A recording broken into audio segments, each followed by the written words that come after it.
My name is Emily Carter. I'm 32 years old, and I've always been drawn to the call of the unknown. I'm a bold, resourceful soul, and nothing thrills me more than uncovering the secrets hidden in the shadows of our world.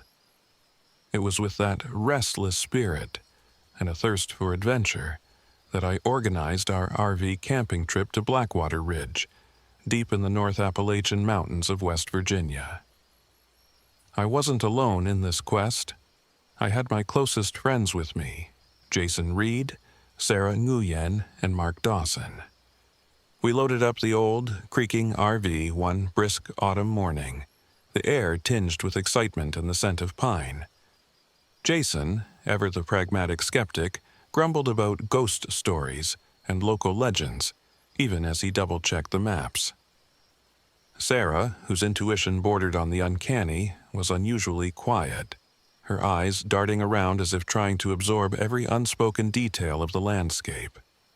And Mark, my anxious, superstitious friend, nervously fiddled with the straps on his backpack, muttering about bad omens and cursed grounds. The plan was simple: leave behind our daily routines, hit the open road, and explore the eerie beauty of Blackwater Ridge. I had spent weeks poring over local folklore, fascinated by stories of a vengeful spirit known as the Widow of Blackwater. According to the whispers I'd heard, she was once a wronged woman, a witch persecuted by her community, now doomed to roam the ridge in eternal sorrow and rage. The very thought sent shivers down my spine, but I was determined to face the unknown head-on. Our journey took us along winding roads and through thick stands of forest, the landscape gradually growing wilder and more remote. The RV's engine coughed and wheezed as if protesting the rugged terrain, and by the time we reached our destination, dusk had already begun to settle over the ancient trees. Blackwater Ridge loomed before us, its silhouette a dark promise against the twilight sky. We set up camp near a small clearing that seemed to offer some shelter from the dense forest. As we unloaded our gear, the first signs of unease began to surface. I noticed peculiar carvings on a nearby tree, strange symbols that resembled a mixture of indigenous runes and desperate, angry messages. "What do you make of these?" I asked, voice low, trying not to alarm the others too early. Jason shrugged, his skepticism intact. "Probably just some teenagers messing around," he said, though even his tone hinted at uncertainty. Sarah, however, looked troubled.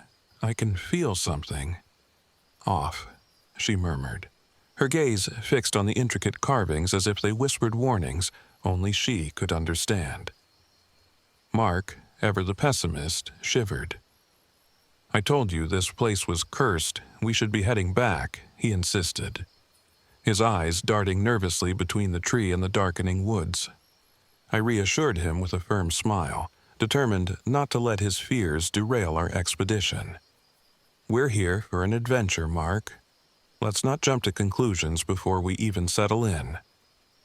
After setting up our makeshift perimeter, we settled down near the RV's open door, trying to make the best of a less-than-ideal situation.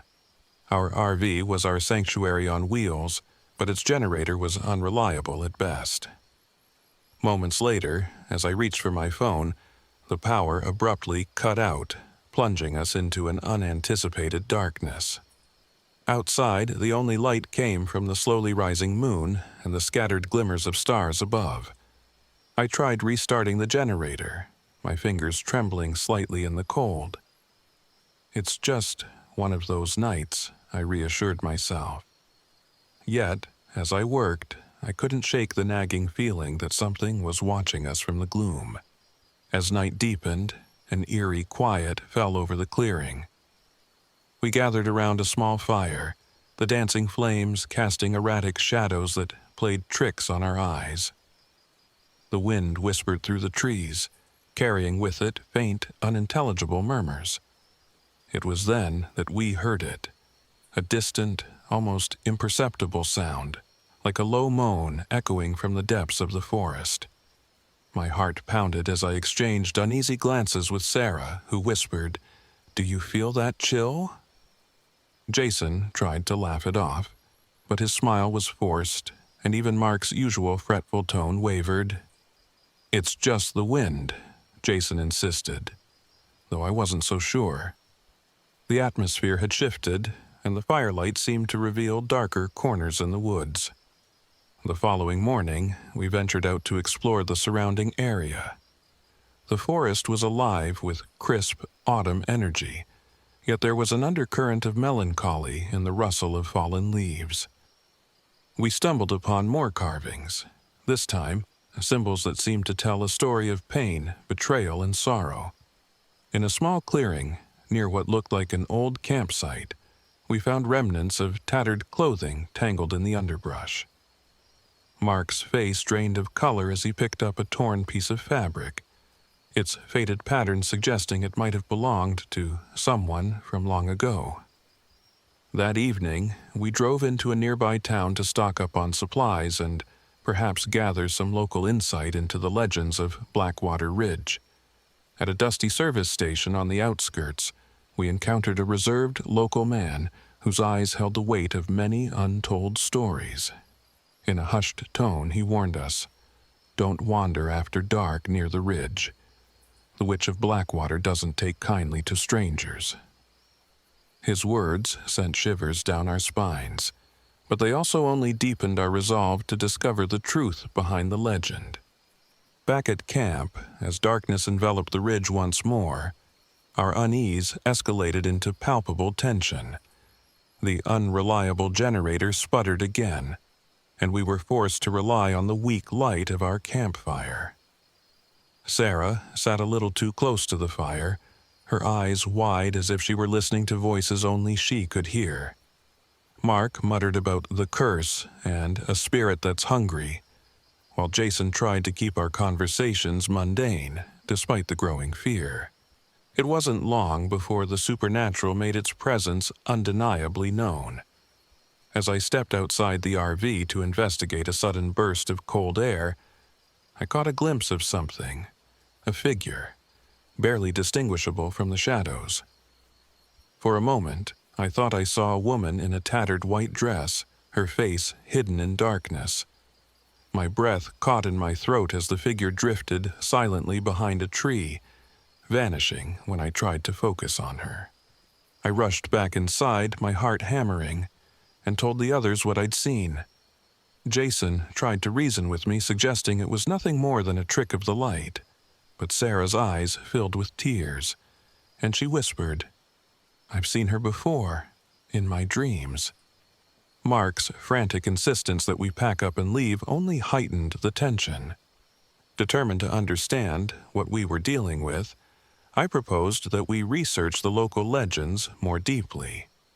With Jason reluctantly agreeing, and Sarah and Mark hanging on every word, we spent the next few hours poring over old newspaper clippings, local folklore pamphlets, and even a battered leather-bound journal we'd found in the RV. The more we read, the more the pieces of a chilling puzzle began to fall into place. The widow of Blackwater, as she was known, was believed to be the tormented spirit of a woman wronged by her community. A witch whose life had been brutally ended by a mob, leaving her soul cursed to wander in perpetual vengeance. That night, emboldened by our newfound understanding, yet gripped by terror, we decided to hold a makeshift protective ritual. Drawing from the local historian's notes and the ancient traditions detailed in the journal, we marked the perimeter of our RV with salt lines and arranged small tokens, old coins, scraps of fabric, and a few personal mementos that symbolized protection and remembrance. We chanted softly, our voices merging with the crackle of the dying fire, hoping to create a barrier against the unseen malevolence. The night grew colder still, and as we huddled together, an ominous presence began to make itself known. The air thickened, and the silence was pierced by a low, sorrowful moan that seemed to emanate from the very earth beneath us. I felt a pressure at the back of my mind, as if something ancient and vengeful was trying to force its way into my thoughts. The ritual, which had seemed to offer us a momentary sense of safety, now only heightened our awareness of the danger lurking just beyond our fragile circle of light. Then, without warning, the entity struck. I remember a moment of pure terror, the sound of splintering wood, a burst of frigid wind, and the desperate, disembodied cry of a woman. The figure, now unmistakably visible, emerged from the shadows. It was the widow of Blackwater, a ragged, spectral hag with eyes that burned like embers in the darkness. Her presence was overwhelming, a torrent of anguish and fury that shattered the illusion of safety we'd so desperately tried to construct. Jason was the first to react. "Get inside now," he shouted, his voice cracking with both authority and fear. But the entity was not content to be driven back by our shouts alone. It circled the RV, its movements erratic and unpredictable, as if testing the limits of its newfound power. The air around us vibrated with its malevolent energy, and every second felt like an eternity. I could see the terror in Mark's eyes as he stumbled backward, tripping over a loose strap on the RV's door. Sarah clutched my arm, her face pale as she murmured prayers under her breath. I felt an inexplicable connection to the spirit, a deep, sorrowful resonance that made my heart ache with empathy even as I fought the urge to surrender to the terror. The entity's attacks became more violent. It slammed against the RV, sending shards of wood and metal flying, and its spectral form shifted and distorted as if it were trying to find a way in. I grabbed a heavy flashlight and, with trembling resolve, forced the door open just enough to confront the creature. "What do you want?" I demanded, my voice steady despite the turmoil raging inside me. For a long, agonizing moment, the widow of Blackwater hovered silently, her gaze meeting mine with an intensity that seemed to pierce through to my very soul. Then, as if in response, a cacophony of voices, whispers of centuries-old sorrow and rage, filled the air. I felt an overwhelming sense of loss and betrayal, as though the spirit was reliving the anguish of her untimely death. In that moment, I understood that she was not a mindless monster, but a wounded soul, desperate for recognition and justice. But understanding did little to stave off the danger. The entity's powers surged, and in a burst of supernatural force, it struck Mark, who had been cowering near the rear of the RV. I watched in horror as he was thrown across the clearing, his anguished cry piercing the night. Jason lunged forward, trying to shield him, but the force was too great. The impact sent Mark sprawling to the ground, and a heavy silence fell over us, a silence filled with the certainty of impending death. Jason and I worked frantically, our minds locked in a desperate pact of survival.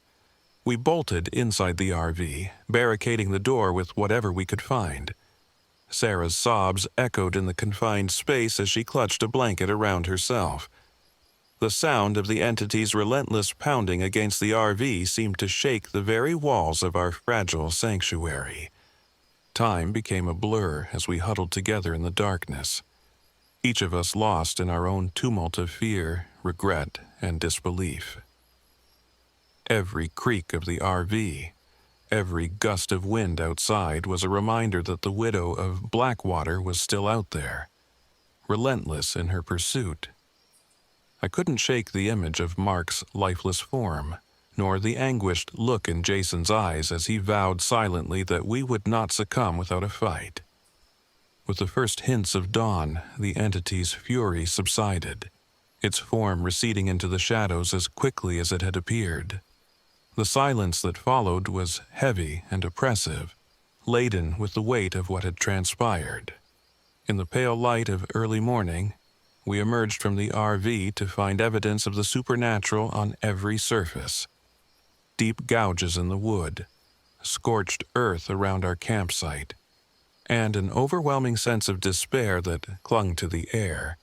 We gathered ourselves and, with hearts burdened by loss and souls marked by terror, decided that our time on Blackwater Ridge had come to an end. With cautious determination, Jason took the wheel of the battered RV while Sarah and I sat in the back, our eyes fixed on the fading outline of the cursed ridge.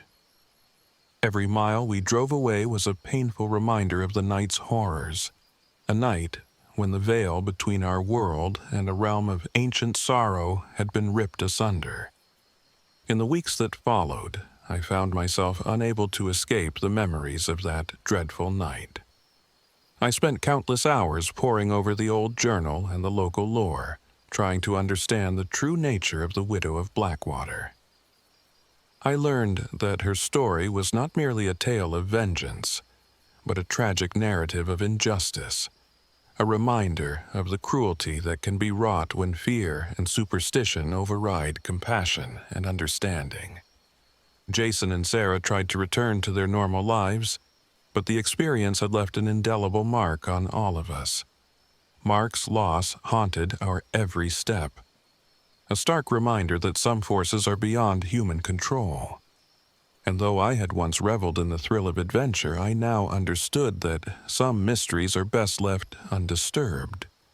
Blackwater Ridge had taught me that the supernatural is not always a distant myth, but a living, breathing reality that can shatter even the strongest illusions of safety and rationality. In time, I came to accept that our encounter with the widow of Blackwater was a painful, irrevocable lesson. A lesson in humility, in the raw power of nature and myth, and in the importance of heeding the silent warnings that echo through history. I continued to seek out the truth in the shadows, though now I tread with a newfound respect for the forces that dwell in the dark corners of our world.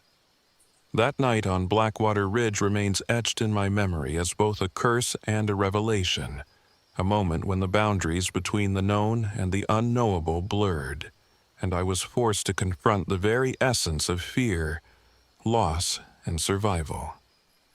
I still wonder, as I drive past darkened forests on quiet roads, if the widow of Blackwater lingers in the periphery, watching and waiting, a spectral reminder that some spirits are forever bound to the places of their torment. Even now, when I sit by a fire or wander through an old, forgotten trail, I can feel her presence, a whisper on the wind, a flicker in the corner of my eye, and though I have learned to live with that lingering dread, I cannot help but acknowledge that the night we encountered her changed us all. It was a night when survival was measured not only by our physical strength, but by our capacity to face the darkness within and without. I often think back to that fateful journey and the brave souls who accompanied me. Jason, whose skepticism was shattered by the undeniable reality of the supernatural. Sarah, whose sensitivity bridged the gap between our world and hers. And dear Mark, whose untimely loss stands as a somber testament to the price of meddling with forces beyond our understanding. Their memories drive me to keep exploring, to document the inexplicable, and to share our story as a cautionary tale of what might lurk in the wild, uncharted recesses of our world. In the end, Blackwater Ridge remains a place of haunting beauty and profound sorrow, a place where the past and present collide in a tapestry of mystery and despair. And while I have learned to live with its secrets, I know that I will never again view the world through the same unguarded eyes. The lessons of that night have reshaped my understanding of reality, leaving me forever changed, forever cautious, and forever in awe of the fragile boundary between life and the eternal whispers of the dead.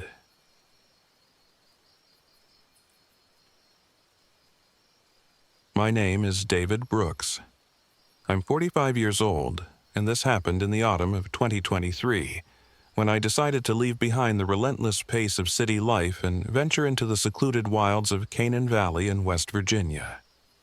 I am a writer, one burdened with the weight of past regrets and an ever-present loneliness that seemed to seep into every crevice of my being.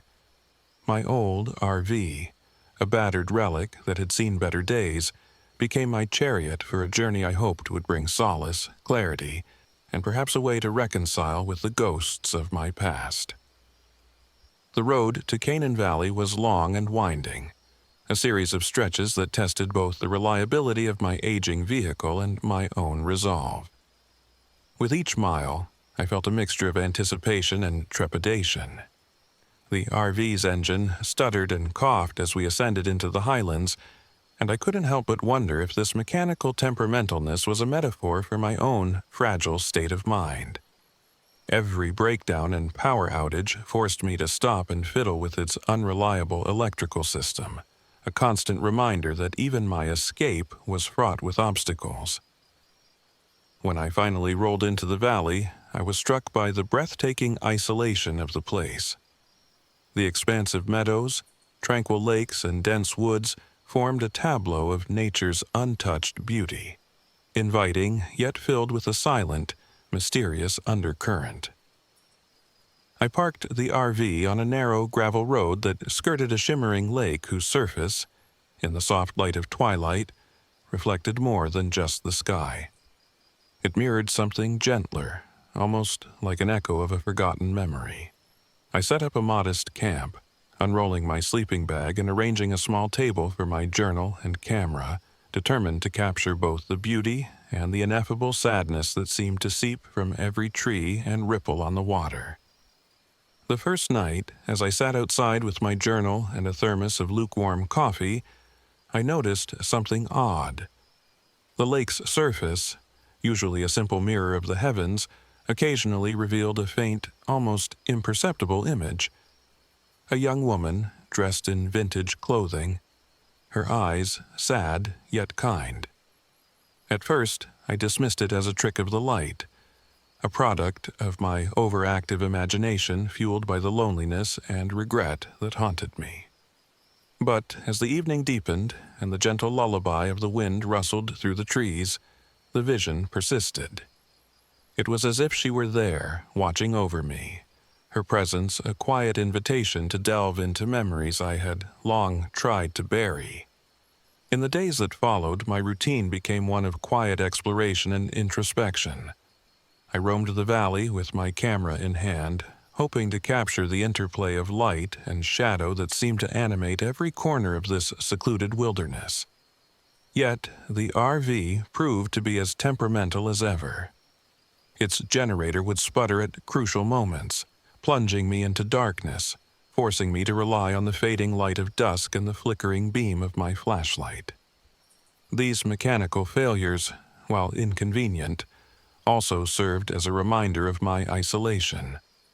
With no one but my own thoughts for company, I was forced to confront the profound loneliness that had defined so much of my recent years. One crisp morning, I decided to follow a narrow, winding trail that led to the edge of a small lake. The path was bordered by trees etched with strange markings, weathered symbols that seemed to be carved by time and sorrow. As I walked, a gentle, almost musical whisper accompanied the rustling leaves. The sound was so soft that I had to strain to hear it, and it filled me with a sense of both wonder and melancholy. The markings on the trees, though subtle, felt like messages from a past era.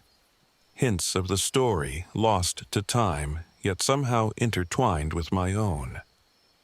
At the far end of the trail, hidden beneath a canopy of ancient oaks, I discovered an abandoned cabin. Its wooden walls were weathered and sagging, and the door creaked ominously as I pushed it open. Inside, dust motes danced in the narrow shafts of light that broke through broken windows. On a rickety table lay a collection of items that felt personal and haunting. A faded diary, a bundle of yellowed letters tied with brittle string, and a scattering of old photographs. As I leafed through the diary, I was struck by the recurring presence of a young woman whose name was scrawled lovingly on every page. The letters spoke of love, loss, and a hope that was ultimately dashed by time and circumstance. I couldn't help but feel a deep resonance with these relics of the past. They were echoes of my own hidden sorrows, memories I had long suppressed. That night, as a storm began to gather over Canaan Valley, the atmosphere grew dense and foreboding. Rain pattered softly at first, then with increasing intensity, as if the heavens themselves were weeping. The RV's power flickered once more, casting me into a darkness that seemed to swallow all rational thought. I huddled under a threadbare blanket, the rhythmic sound of the rain mingling with the distant, mournful strains of what sounded like a lullaby, a gentle, haunting melody that seemed to beckon from the depths of the night. In that enveloping darkness, the supernatural began to assert itself with a quiet insistence. I caught glimpses of a spectral figure near the edge of my vision, a luminous presence that hovered near the window, watching with a compassion that was both tender and heartbreaking. Her form was soft, almost translucent, and she carried an aura of sorrow and hope. At first, I wondered if my grief was conjuring these visions, but as the storm raged on and the RV shuddered under the force of the wind, I knew that what I was witnessing transcended the realm of mere imagination. Over the next several nights, the spectral figure became a regular visitor. She appeared at the precise moments when the valley's natural beauty merged with an uncanny stillness, when the lake's surface shimmered with a life of its own, and the wind carried whispers of long-forgotten lullabies.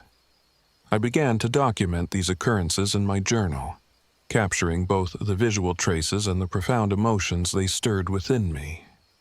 Each encounter was a quiet conversation without words, a silent exchange that compelled me to confront the guilt and grief that had shadowed my life since the loss of someone very dear. One particularly stormy night proved to be the turning point. The RV was stranded in the midst of torrential rain, its engine refusing to start despite my best efforts. With the power out and the darkness all around me, I sat by a dwindling campfire, the flames trembling in the gusts of wind. The sound of the rain was deafening, and my thoughts swirled with memories of regret and longing. It was in that vulnerable moment that the spirit fully manifested before me. No longer a fleeting image, she appeared as a luminous, comforting presence, a young woman whose eyes were filled with an overwhelming tenderness and sadness. I recalled the surge of emotions that overtook me as I gazed into her ethereal eyes. In that charged silence, words were unnecessary. Instead, I felt a powerful communication, an unspoken dialogue where my deepest sorrows were acknowledged and, for the first time in a long time, understood. It was as if she was urging me to forgive myself, to let go of the guilt that had kept me imprisoned in a cycle of regret. The realization washed over me with the intensity of a summer storm, and I found myself weeping openly, the tears mingling with the rain.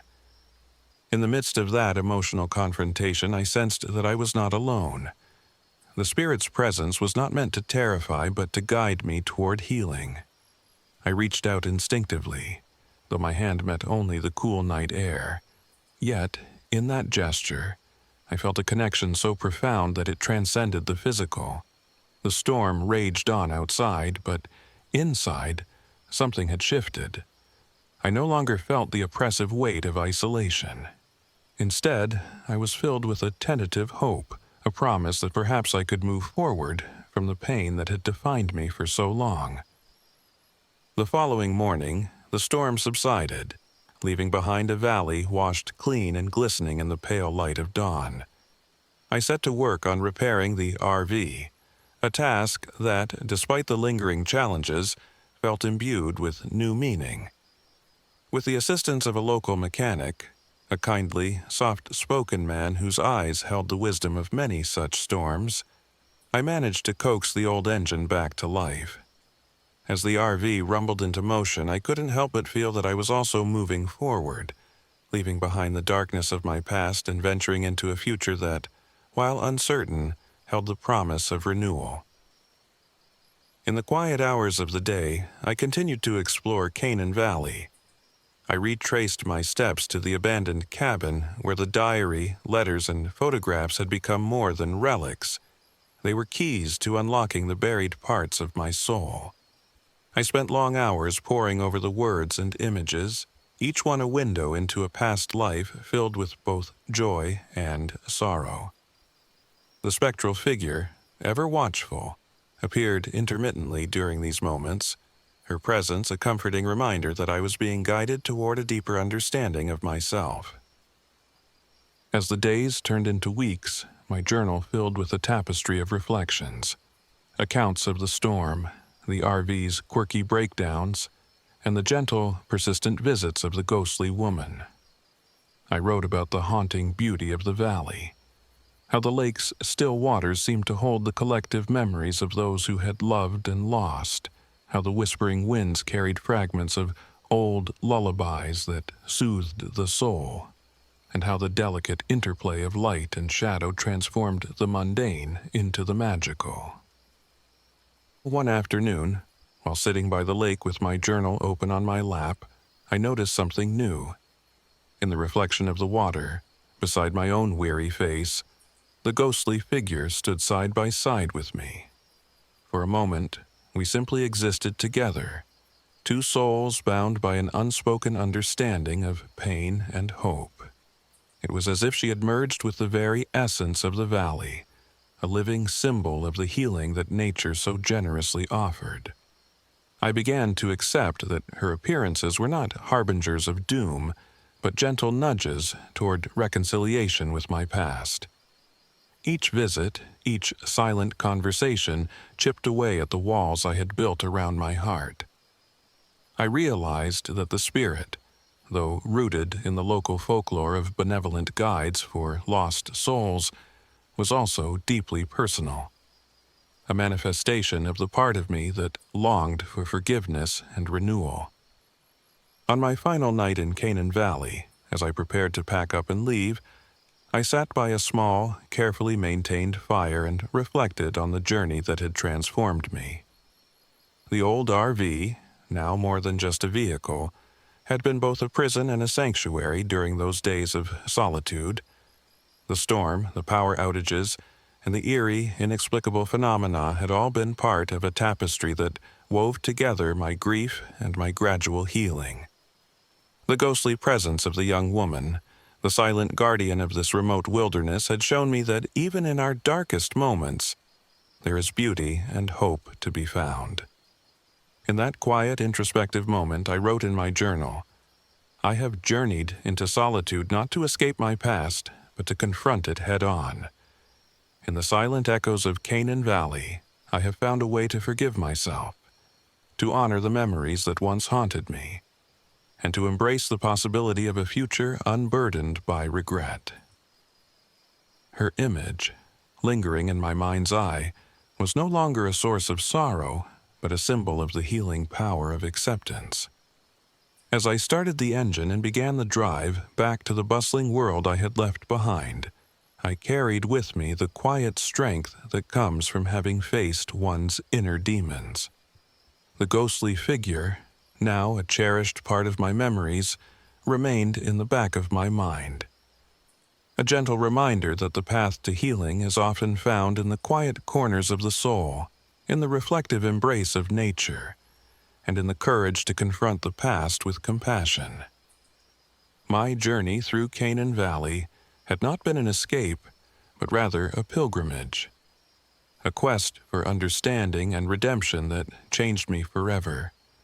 Every creak of the old RV, every flash of the spectral presence, every whisper of the wind had contributed to a narrative of resilience, acceptance, and hope. As I merged back onto the highway, the images of the valley, the abandoned cabin, and the luminous eyes of the ghostly guardian slowly receded into the distance. Yet I knew that they would remain etched in my heart, a permanent reminder that even in solitude, we are never truly alone. In the days and months that followed, I found that the memories of that transformative trip continued to guide me. My writing took on a new depth, infused with the bittersweet understanding that healing is a journey, a process of embracing both the pain of loss and the beauty of renewal. I became a storyteller not only of external adventures but also of the quiet, internal battles that define us as human beings. Now, whenever I sit by a quiet lakeside or walk through a forest where the light and shadows dance in delicate balance, I remember that stormy night in Canaan Valley. I remember the compassionate gaze of the spectral woman who appeared to me in my darkest hour. And I remember the power of nature, not as an indifferent force, but as a gentle guide that whispers to those willing to listen. This journey has taught me that sometimes, to truly move forward, we must first confront the echoes of our past. I left Canaan Valley with a heart lighter than before, a soul enriched by the lessons of solitude and the silent grace of forgiveness. And though the busy rhythm of everyday life has resumed, I carry within me the quiet, enduring echo of that valley, a constant reminder that even in our moments of deepest isolation, there is hope, there is beauty, and there is a chance to be reborn. That is the story of my time in Canaan Valley, a story of broken machinery, quiet nights under stormy skies, and the gentle, relentless call of a spirit that helped me find my way back to myself. My name is David Brooks, and at 45, I learned that healing often comes in the most unexpected forms, and that sometimes the most profound journeys are those we take within our own hearts.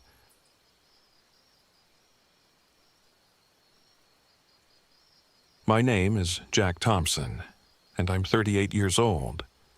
This happened in the late autumn of 2023 when my partner Lily and I decided to escape the relentless buzz of city life for a while and reconnect in the wild, unyielding beauty of West Virginia's Dolly Sods wilderness.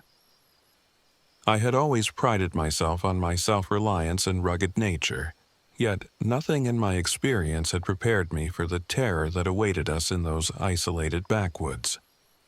We had rented an old RV, a creaking, temperamental relic that promised adventure but, as it turned out, brought its own set of complications. Lily, with her intuitive, empathetic soul, was the calm counterpoint to my pragmatic boldness. I was excited to capture nature's raw majesty on film and thought a change of scenery might even rekindle a bit of our spark. What I hadn't anticipated was the slow, insidious infiltration of something supernatural into our lives. We set off early one crisp morning, the sun barely brushing the horizon with its golden light as we navigated narrow, winding back roads. The RV rattled along the uneven terrain, and I couldn't help but notice the persistent clamor of its aging engine and the uneasy creaks from its worn-out suspension.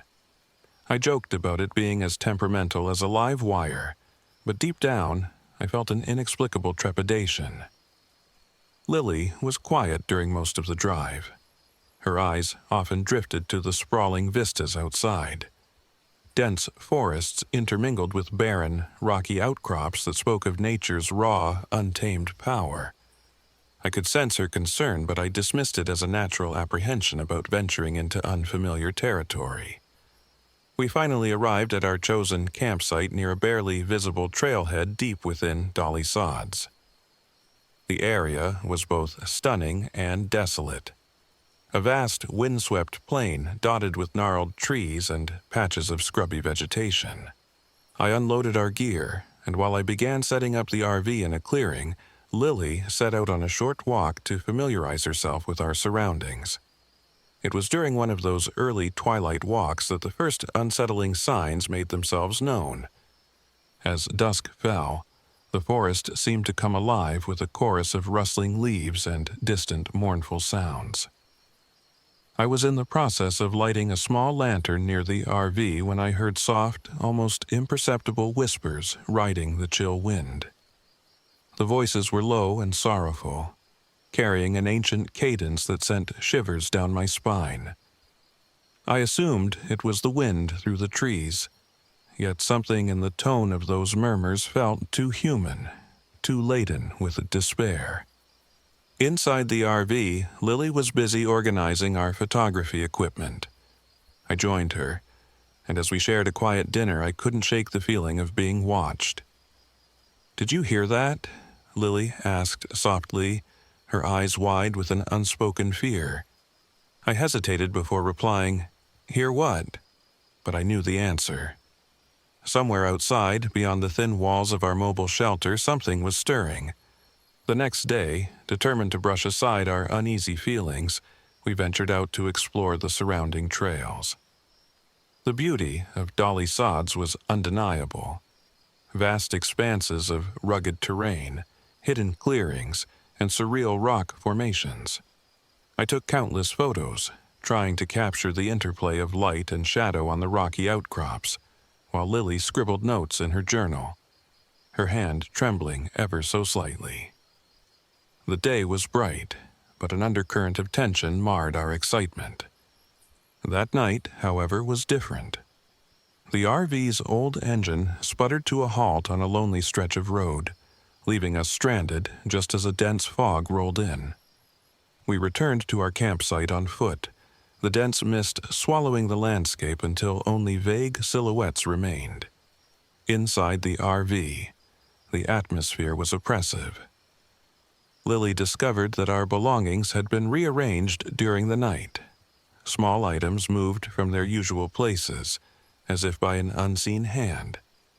On one of the trees, just outside, I noticed scratch marks forming strange, unidentifiable symbols. My heart pounded in my chest as I traced the marks with my fingers, each line seemingly etched in a frenzied haste. That's when we first saw her. I was peering through the fog at the edge of the clearing when a figure materialized. A woman in a tattered white dress glided silently between the trees. Her face was partially obscured by long matted hair, and her eyes, when they met mine for a brief, heart-stopping moment, seemed to hold endless sorrow and an unfathomable rage. I called out, but she vanished as quickly as she had appeared, swallowed up by the swirling mist. The following morning, still shaken from the night's events, we sought answers. I recalled meeting a local ranger on the roadside during our drive, a grizzled man with a face weathered by years of hardship and secrets. Hesitantly, we decided to revisit him. In his small, cluttered office at a nearby ranger station, he listened to our account with a grave expression. He told us about the legend of the White Lady, a spirit bound to the land by a tragic past. According to local folklore, she was once a woman wronged by those around her life marred by betrayal and loss. In death, she became a vengeful specter, roaming the wilderness in search of retribution, or perhaps peace. His words only deepened our dread. How could a local legend be so disturbingly real? As days passed, our already strained relationship began to crack under the pressure. I tried to rationalize every occurrence as the result of our creaky RV or the eerie sounds of the wind. Lily, however, was increasingly convinced that something beyond our comprehension was at work. Our nights were punctuated by inexplicable sounds, the soft rustling of fabric, distant cries that mimicked the sobs of a grieving child, and the persistent whisper of the wind that seemed to chant an ancient, forgotten language. One night, as I lay awake in the darkness, I was startled awake by a loud crash. The RV shook violently as if struck by an unseen force. Rushing outside, I found a massive tree had fallen near our vehicle, its branches crushing part of the side. The damage was severe, and the incident left us stranded and vulnerable in the heart of the wilderness. I called out for Lily, only to find her standing frozen at the edge of the clearing, her eyes fixed on a point deep in the woods. "Jack, do you see her?" she whispered, her voice trembling. I turned and in the distance saw a dark figure darting between the trees. The realization hit me hard. The White Lady was no longer a distant, sorrowful specter. She was angry and dangerous. Determined to understand what we were facing, we began documenting every odd occurrence with our cameras and audio recorders. I spent hours poring over the images and recordings, trying to capture evidence of the ghostly encounters. Lily reached out to a local folklorist, an elderly woman named Miriam, who had spent decades collecting oral histories and local legends. Miriam's account painted a picture of a troubled spirit whose presence was tied to a deep injustice. According to her, the White Lady had once been a victim of betrayal by the very people who were supposed to protect her. Her relentless sorrow had twisted into a bitter vengeance that now haunted the lands of Dolly Sods. Armed with this knowledge, Lily and I prepared for a confrontation. The tension between us grew as we debated our next steps. I was inclined to rely on modern technology and my own instincts, while Lily felt that ancient remedies, prayers, offerings, and a respectful acknowledgement of the spirit's pain were our best chance at appeasing her. In the end, we decided to combine our approaches, hoping that a fusion of modern and ancient wisdom could mitigate the malevolence that now seemed intent on harming us. On the night of our planned confrontation, the air was unusually still.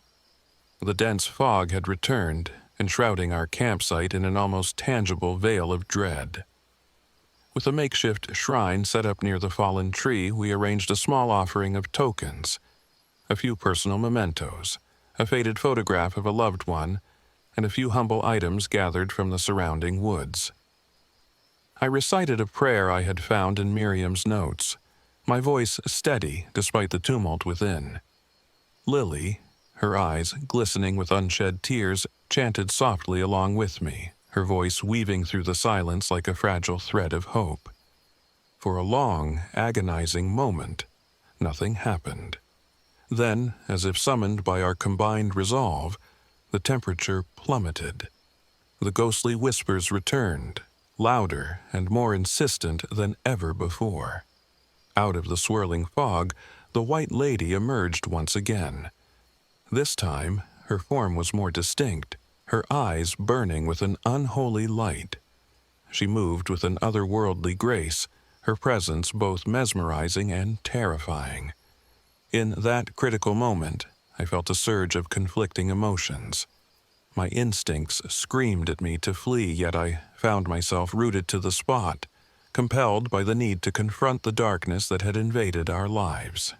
The spirit's expression shifted from sorrow to seething anger, and a violent gust of wind sent our offering tumbling to the ground. In the chaos, I felt an invisible force lunge toward me. A sharp pain shot through my side, and I collapsed to the ground. Lily cried out, her voice breaking in despair as she rushed to my side. It was then that I realized the true horror of our situation. This was no passive haunting.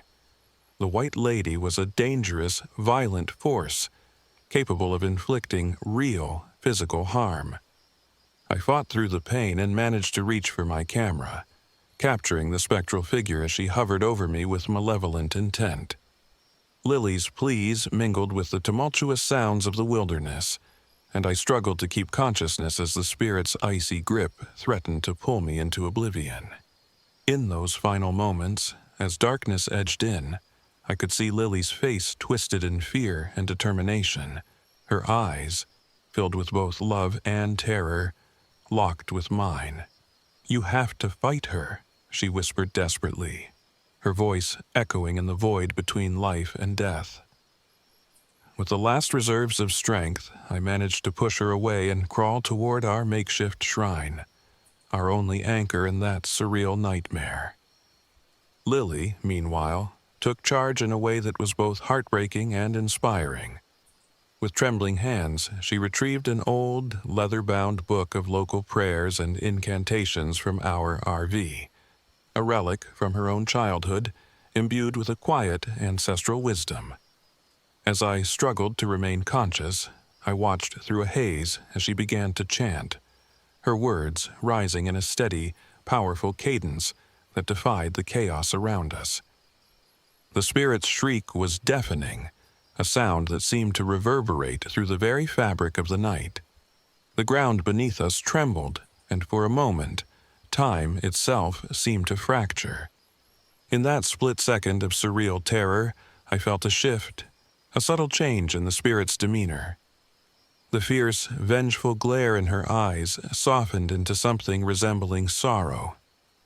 Perhaps our combined approach, melding modern evidence with ancient reverence, had touched upon the lingering humanity hidden within her cursed form.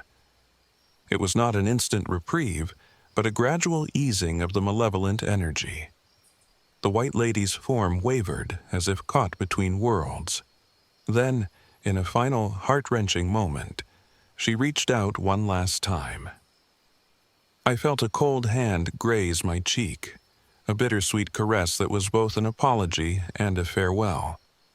With a final anguished cry that echoed into the distance, the spirit dissipated into the mist, leaving us alone in the oppressive silence. Lily knelt beside me, her eyes red from tears and exertion. "Jack, please, stay with me," she begged, her voice trembling with both relief and lingering fear. I tried to speak, but my strength was waning. In that moment, as the first hints of dawn began to pierce the horizon, I realized that our lives had been irrevocably altered. The encounter had taken its toll. My wound was severe, and though I clutched at life, I knew that the darkness we had faced had left an indelible mark on our souls. In the days that followed, we managed to limp our way back to civilization. The RV, battered and unreliable, served as a constant reminder of our ordeal. I spent long, sleepless nights reflecting on that fateful encounter, grappling with the inexplicable mix of fear, sorrow, and even a strange sense of pity for the tormented spirit. The local folklorist, Miriam, visited us in the hospital where I was treated for my injuries. With quiet compassion, she reminded us that some wounds are not just physical, they are spiritual scars that time may never fully heal. Lily and I eventually returned to our everyday lives, but the wilderness had changed us. Our photographs, once a testament to nature's beauty, now bore a haunting quality. Each image, each recording, was a fragment of a story that defied easy explanation. A story of survival in the face of supernatural wrath, of a spirit who was both victim and avenger. In quiet moments when the world grew too still, I could almost hear the echo of that anguished cry on the wind. I sometimes catch a glimpse of a figure in a tattered white dress in the corner of my eye, a reminder that the White Lady's presence still lingers in the corners of our collective memory. And while I try to move forward, part of me remains forever tethered to that night in Dolly, Sods, when the boundaries between life and death, reality and myth, were irrevocably blurred. Looking back now, I understand that our encounter was not merely a brush with the supernatural. It was a confrontation with the hidden histories and unresolved tragedies of a land scarred by its own past. The wilderness, with all its beauty and brutality, had forced us to face truths we had long ignored. And though the physical danger had passed, the lessons we learned in that haunted clearing continued to resonate in every quiet whisper of the wind. My name is Jack Thompson, and at 38 I once believed that I could conquer any challenge with strength and resolve.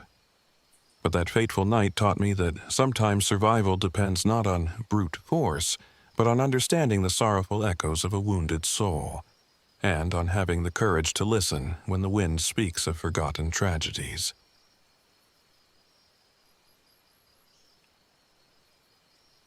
My name is Ethan Rivers, and I'm 42 years old. This all happened in the late summer of 2023 when I decided to leave behind the chaos of my crumbling city life for a while. I needed solitude to face the ghosts of my past, the painful memories of a divorce I couldn't quite mend, and the lingering grief from losing someone dear.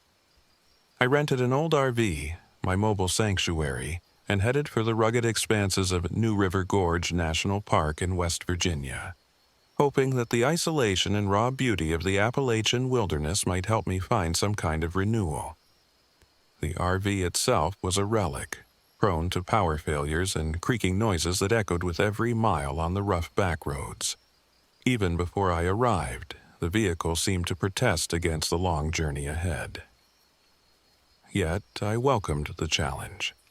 I'd long believed that true healing lay not in comfort, but in the raw confrontation with one's inner demons, and perhaps by some strange twist of fate, with nature's own hidden terrors. After a grueling drive on winding roads bordered by towering cliffs and dense, whispering forests, I finally reached a secluded campsite near a cluster of ironwood trees. The landscape was breathtaking. Sheer rock formations jutted from the earth like ancient monuments, and the forest spread out before me in a tangled, dark green sea. I parked the RV on a flat clearing, set up a modest camp, and allowed myself a brief moment of relief. Yet, as the sun dipped behind the rugged hills, a feeling of unease began to seep in. That first night, as I sat by a small campfire, I was startled by the strange creaking of the RV and the whisper of wind through the trees. But it wasn't just the wind. Faint, almost imperceptible voices seemed to echo from the darkness. At first, I attributed the sounds to the rustling of leaves and the occasional cry of a distant animal. However, as I lay in bed that night, I began to hear words, snatches of familiar voices that sent shivers down my spine. The next morning, while exploring the cramped space of the RV, I discovered a hidden compartment under the floorboard.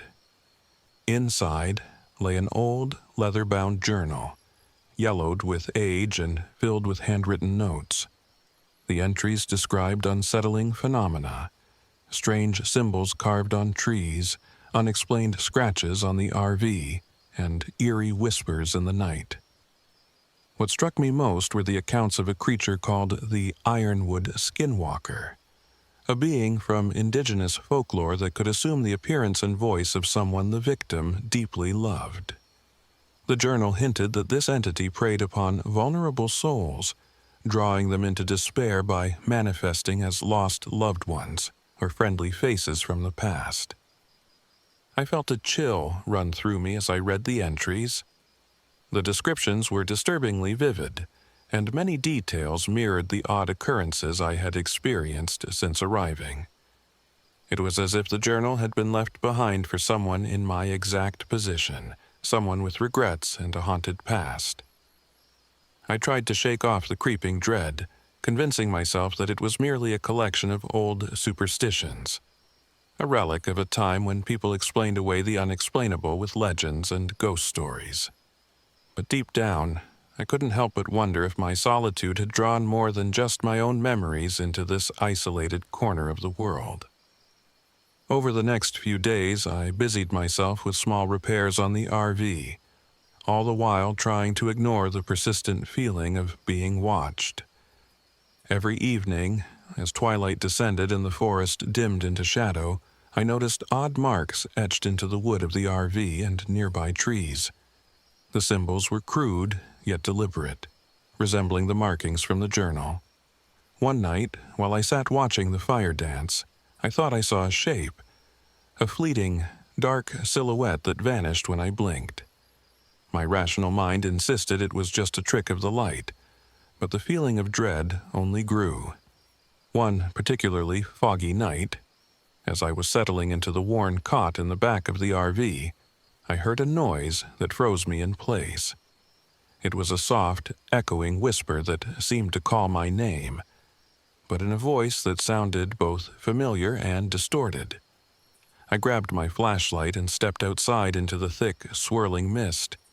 The beam of light danced over gnarled tree trunks and tangled underbrush, revealing nothing more than the endless gray haze. Yet the whisper persisted, soft, mournful, and achingly intimate, as if it were coming from someone I once knew and deeply missed. Determined to find a rational explanation, I pored over the journal that morning. Its cryptic entries spoke of the skinwalker's cunning. It would mimic voices, distort memories, and prey on guilt until its victims were lost in a labyrinth of grief and fear. Ooh. According to the journal, the creature had a particular taste for the broken-hearted, turning their own sorrow against them. I wasn't entirely convinced by folklore, but my own experiences were beginning to resonate with those old words. Was it possible that my inner pain had summoned something far more sinister? As the nights grew colder, the strange occurrences escalated. One evening, while I was busy making dinner in the cramped kitchenette of the RV, I noticed a set of footprints outside. Odd, uneven prints that circled the vehicle and led into the dense forest. They were too deliberate to be those of a mere animal, and the prints resembled nothing I'd ever seen before. The fear inside me mounted, but I still clung to the hope that there was a logical explanation.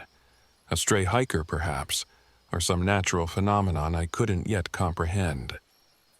My mind began to blur the lines between reality and hallucination. In moments of solitude, I'd catch fleeting glimpses of a figure standing at the edge of my vision, a person, or something that wore the semblance of a person. Sometimes it appeared to be the face of someone I once loved, smiling gently in the distance, only to vanish when I turned to look directly. Other times it took the form of a stranger with hollow eyes and a contorted smile, as if mocking my very existence. These manifestations left me questioning whether I was truly alone, or if something from the old journal was toying with my fragile state of mind. One day, driven by a desperate need for answers, I followed a narrow, overgrown trail that veered off from my campsite. The dense canopy above filtered the sunlight into eerie patterns on the forest floor, and I felt an inexplicable pull deeper into the woods.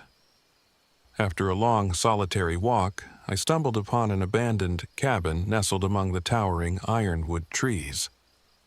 The structure was decrepit, its wooden walls rotted and covered with creeping ivy.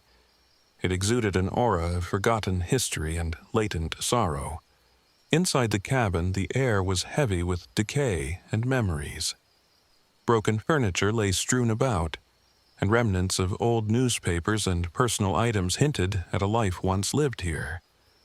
I couldn't shake the feeling that this place had witnessed tragedy, that its silence was an echo of a long-forgotten sorrow. In a dusty corner, I found a small shrine, an arrangement of personal mementos, trinkets, and faded photographs, carefully placed as if to honor someone who had once meant everything. The scene was both touching and heartbreaking, and as I examined it, I began to understand the depth of despair that might have given birth to the legends I had read about. That night, as I returned to my RV, the fog rolled in thicker than ever. I bolted the door, my heart pounding in my ears, and tried to convince myself that I was safe within these four walls on wheels. Yet, as I sat huddled under a threadbare blanket, the whispers returned with a vengeance. They were no longer soft murmurs but insistent calls, mingling with the rustle of the wind and the creaks of the RV's old frame. I could almost make out the words that promised to dredge up all the pain I had fought so hard to bury. In a moment of excruciating clarity, I realized that the phenomenon was not merely a trick of my weary mind.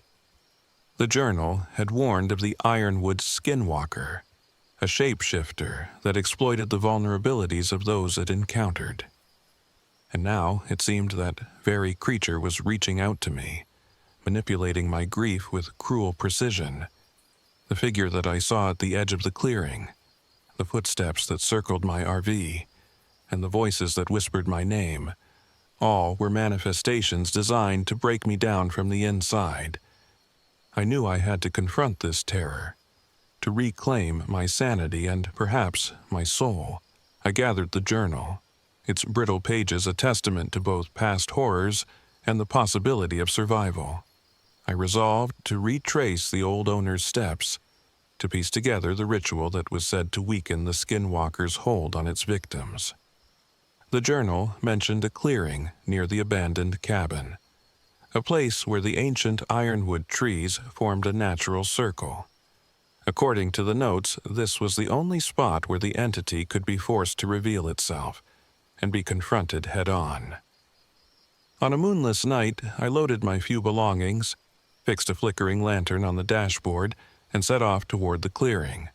The forest was unnervingly silent, as if holding its breath. Every snap of a twig, every rustle in the underbrush, set my nerves on edge. I could feel the weight of unseen eyes watching me from the shadows, the air thick with the promise of something malevolent. When I finally reached the clearing, the ancient ironwood trees stood like silent sentinels, their twisted branches arching overhead. In the center of the clearing, I set up a small makeshift altar using items I had collected, a few personal mementos that symbolized the loved ones I had lost, a faded photograph of a happier time, and a handful of tokens that resonated with memories of pain and redemption. I took a deep breath and began reciting the incantations I had painstakingly copied from the journal. My voice wavered at first, but as the words filled the clearing, I felt a strange surge of determination. Then, from the depths of the darkness beyond the circle, a figure emerged. At first, it was difficult to distinguish, a shadow among shadows, its form shifting as if caught in a breeze. But as it drew nearer, I realized with a start that it was mimicking someone I had loved. My late father, whose kind eyes and gentle smile were now twisted into a sinister parody. My heart hammered in my chest as the figure's lips parted to speak words that were not his. Instead, they were the garbled, mocking echoes of my own regrets. The skinwalker had chosen to exploit my vulnerability by wearing the face of someone I held dear, turning my grief into a weapon against me. For what felt like an eternity, I stood frozen in the clearing, the incantations trembling on my lips. The entity circled the circle, its form shifting between the familiar and the grotesque. I could feel its power, a malevolent presence that fed on my sorrow, its every movement designed to shatter the fragile barriers of my sanity. With each passing moment, I felt my resolve waver, and memories of past failures and guilt surged forth like a tidal wave. Desperation gave me strength. I forced myself to continue the incantations, louder and steadier this time, channeling every bit of pain and loss into the ritual. The wind picked up, rustling the leaves of the ironwood trees, and the air crackled with energy. The skinwalker, its form now contorted in anger, lunged toward me. In that critical moment, I felt a searing pain as it struck, an assault that threatened to knock me off my feet and drown me in despair. I staggered backward, nearly losing consciousness, but I clutched at the tokens on the altar, grounding myself in the present. With every ounce of determination I had left, I shouted the final words of the ritual. The clearing exploded with an otherworldly light, and for a brief, eternal moment, the forest was filled with the sound of 1,000 whispered voices, voices of the past mingling with my own. Then, as suddenly as it had begun, the light faded. The skinwalker recoiled, its form wavering as if caught in a storm of conflicting emotions. It let out a final anguished cry, a sound that was equal parts anger and sorrow, before retreating into the darkness, its presence slowly dissolving like mist in the morning sun. I collapsed to my knees, exhausted and trembling. The terror that had gripped me, the relentless barrage of grief and doubt, seemed to ebb away, leaving behind a profound silence. The ancient ironwood trees stood witness to my solitary battle, their gnarled branches reaching out as if to offer a silent benediction. In the days that followed, I slowly began the arduous journey back to my RV and eventually to civilization. The encounter had left scars, both visible and unseen, but it had also granted me a fragile clarity. I realized that the Ironwood skinwalker was not merely a monster from indigenous folklore, but a mirror reflecting the unresolved pain of those it haunted. In facing it, I had been forced to confront my own inner demons. The regrets, the sorrow, the guilt that had festered within me for so long. Back in the safety of a modest town near the park, I spent many sleepless nights poring over the journal and documenting every detail of my experience. I knew that the scars I bore would remain as reminders of that fateful night in the clearing, a testament to the idea that sometimes our most formidable foes are the ones lurking within us. But with that realization came a newfound resolve to heal, to learn, and perhaps in time, to forgive myself. As I now look back on that period of darkness, I realize that the experience was not a curse but a harsh, necessary lesson. The wild, unpredictable forces of nature had forced me to confront the raw, unhealed wounds of my past, and in doing so, had offered me a path toward redemption. The journal, once an anonymous relic filled with ominous warnings, had become a part of my own story, a record of how I faced a supernatural terror that was as much about inner turmoil as it was about the unseen forces of the forest. My name is Ethan Rivers, and I'm 42 years old. I came to New River Gorge seeking solitude, only to find that the isolation of the wilderness had a way of magnifying the deepest parts of our souls. In that haunted clearing beneath the ancient ironwood trees, I discovered that the battle against the past is never truly over, but that sometimes confronting the darkness can light the way toward healing.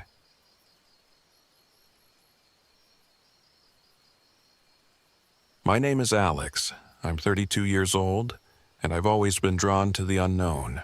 This is the story of one fateful weekend in Laurel, Highlands, Pennsylvania, a trip that began as a reunion with old friends and ended as a harrowing fight for survival against forces beyond our understanding. It all started when I convinced Jordan, Sam, Taylor, and myself to take an RV camping trip deep into the remote woods of Laurel Highlands. I've always been the adventurer among us, the one who chases legends and dares to test the boundaries of what most would consider safe. Jordan, ever the cautious planner, had spent weeks organizing every detail, from mapping out the most isolated trails to ensuring our RV was packed with supplies. Though, I must admit, our aging vehicle left much to be desired. Its lights flickered sporadically, the radio sputtered static, and every bump in the road sent ominous creaks through its frame. Our destination was a secluded clearing near an old, abandoned logging trail, a spot rumored to be steeped in local folklore.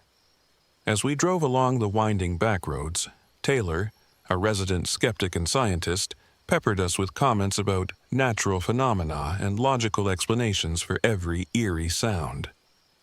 Sam, the heart of our group with his easygoing humor, tried to lighten the mood, though I could see the shadows of past trauma flickering behind his smiles. Deep down, each of us harbored our own secrets and fears. We arrived at our campsite just as dusk was falling. The clearing was surrounded by towering trees whose branches clawed at the darkening sky. I stepped out of the RV first, eager to explore, while Jordan began setting up a makeshift perimeter, ensuring that every window was bolted and every door latched. Taylor rolled his eyes at the excessive caution, insisting that the wild wouldn't harm us if we left it alone.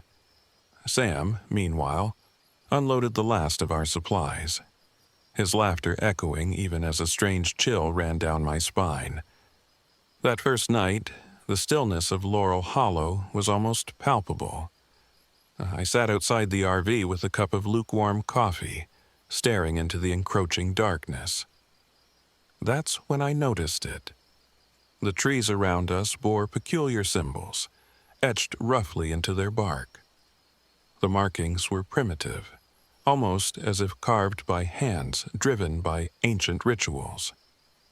I felt an inexplicable shiver run through me, an inkling that these were no ordinary scratches, but warnings from a time long past. As night deepened, the RV's radio, already on its last legs, began to pick up faint, garbled voices. They resembled old folk chants, distorted and haunting. I remember the sound vividly, a low, rhythmic hum that seemed to seep into the very air. It wasn't long before we heard something else, the distant echo of children's laughter, high-pitched and unsettling, drifting from the forest. I couldn't shake the feeling that something was terribly amiss. Jordan was the first to bring up the topic of local legends. "There's talk of a Wendigo around here," he said in a hushed tone, glancing nervously at the woods. I dismissed it with a laugh, though inside, doubts began to creep in. Taylor, of course, scoffed at the idea, insisting that we were overreacting. Sam, his eyes unusually distant, merely muttered something about not forgetting the past. We all fell silent, the weight of the forest's eerie presence pressing in on us. A few hours later, as I tried to sleep despite the disquieting sounds outside, I saw movement at the edge of the clearing. At first, it was nothing more than a shadow shifting between the trees. But then it resolved into a figure, distorted, almost humanoid, moving with a disjointed gait. I sat up, heart pounding, and strained my eyes to see it more clearly. It vanished as quickly as it appeared, leaving behind a silence that was even more unnerving. The following morning, with the first rays of sunlight barely cutting through the lingering fog, we discovered fresh tracks near the RV. They were unlike any animal prints we had seen, with a strange elongated pattern that defied explanation. Jordan's hands trembled as he knelt to inspect them, muttering about indigenous legends and curses passed down through generations. I felt the old thrill of adventure, but it was now tainted with a growing dread. Over the next day, our uneasy coexistence with the forest began to fray our group's bonds. Jordan's ever-increasing anxiety clashed with my relentless urge to uncover the truth behind these signs. Taylor's logical dismissals only fueled Jordan's superstitions, while Sam's quiet introspection turned into a brooding silence that worried us all. Arguments flared over every decision, from whether to move deeper into the woods to how to interpret the ancient symbols. The RV, our supposed sanctuary, continued to betray us with its unreliable equipment. The engine stuttered, the lights dimmed unexpectedly, and even our communication devices seemed to rebel against us, casting us into deeper isolation. Every malfunction felt like another layer of the forest's oppressive grip, as if the very land conspired to keep us trapped in its haunted embrace. That evening, as we huddled together around a crackling fire, we made a decision. We would explore the logging trail at dawn, hoping to find some answers. The night before, I couldn't sleep. I paced outside the RV, the cold air biting at my skin, while my mind raced with memories of indigenous stories and warnings of the Wendigo, a malevolent spirit said to transform the innocent into monsters, driven by an insatiable hunger for human flesh. At first light, we set out along the narrow, overgrown trail. The forest was alive with the sounds of awakening birds and rustling leaves, yet an undercurrent of menace lurked beneath it all. We walked in silence, each of us lost in our own thoughts, when we encountered more of the strange symbols carved into the trees. They seemed to grow more elaborate as we ventured deeper, a cryptic language of warnings and ancient rites. Our progress was slow, hampered by the rough terrain and the lingering unease that seemed to tighten around our group. I led the way, driven by a mix of curiosity and defiant determination. Jordan lingered behind, his eyes darting nervously from shadow to shadow. Taylor trailed with a frown, his analytical mind trying to piece together rational explanations, while Sam followed, quiet and withdrawn. Then, out of nowhere, we heard the sound of footsteps that did not belong to any of us. They were heavy, deliberate, echoing in the forest as if an unseen predator stalked us. We halted in our tracks, hearts pounding. The air grew thick with an otherworldly chill. I strained my ears and soon caught sight of a figure, an almost spectral presence moving swiftly between the trees. Its form was distorted, blending human features with something grotesquely animalistic. It was as if the legends were coming to life before our eyes. The Wendigo revealed. That night, back at the RV, tensions reached a boiling point. In a hushed conversation, Jordan confided that a local had once spoken of a Wendigo roaming these parts, a cursed spirit born from the darkest corners of indigenous lore. According to the tale, the Wendigo was not just a ghost but a violent, ravenous force that would stalk and devour its victims without mercy. The thought sent shivers down our spines. Taylor, ever the skeptic, argued that what we had seen was likely a trick of the light, or perhaps a local animal misidentified in our anxious state. But deep down, even his scientific mind struggled to ignore the mounting evidence. The inexplicable tracks, the eerie voices on the radio, and the chilling presence that had followed us along the trail. That night, sleep was a distant memory. I lay awake, the whispers of the forest merging with my thoughts.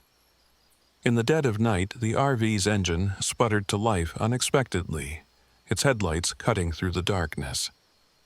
I peered outside and saw, in the periphery of the light, a figure standing motionless. A humanoid silhouette with eyes that glowed faintly in the darkness. It stood as if challenging us, its presence a silent declaration that we were not alone. The descent into chaos. In the days that followed, our situation worsened. The Wendigo, or whatever malevolent force had taken residence in these woods, began to reveal itself with increasing boldness. The once distant, eerie sounds of children's laughter turned into disembodied voices that echoed through the RV at night. Sam, whose humor had once lightened our burdens, grew distant and terrified, haunted by visions of twisted faces and snarling creatures. The group was now fractured. Jordan's cautious warnings and desperate attempts to contact local authorities clashed with my insistence on pushing forward. Taylor's rationality buckled under the weight of undeniable terror, and even Sam's humor turned into bitter sarcasm. One frigid morning, we found ourselves at a crossroads, literally and figuratively. The trail forked unexpectedly, one path leading deeper into the cursed heart of the forest, the other veering towards an old ranger station rumored to be a place of refuge. Debate raged among us. Jordan argued we should retreat, to leave the forest and its dark history behind. I, driven by the thrill of the unknown, wanted to confront the mystery head-on. Taylor, torn between logic and fear, urged caution. In the end, a heated argument forced our decision. We would split into two groups. I would take Sam and Taylor to the ranger station, while Jordan insisted on retracing the trail back to our RV, hoping to secure supplies and perhaps find help. I can still recall the dread that clutched my heart as we approached the abandoned ranger station. The building loomed like a decaying sentinel, its windows shattered and its door ajar. Inside, the air was heavy with the stench of decay and old secrets. We searched desperately for anything that could help us understand the curse that had befallen us. In a dusty journal, I found accounts of similar encounters, stories passed down by indigenous elders, warning of the Wendigo's insatiable hunger and its penchant for preying on the lost and the desperate. As twilight fell, an oppressive silence enveloped the station. The sound of our footsteps on creaking floorboards was drowned by the distant, rhythmic chanting echoing from the forest. We huddled together, the journal clutched in my hands, and tried to decipher the indigenous rites described within its brittle pages. They promised that a ritual performed at the site's heart could momentarily repel the cursed spirit. It was a long shot, but we had little choice. Meanwhile, back at our original campsite, The situation had taken a turn for the worse. Jordan, alone now, after insisting on staying behind to secure more supplies, had encountered the Wendigo up close. I later learned through a frantic radio transmission from Taylor that Jordan's terrified screams had been silenced by a brutal, savage blow.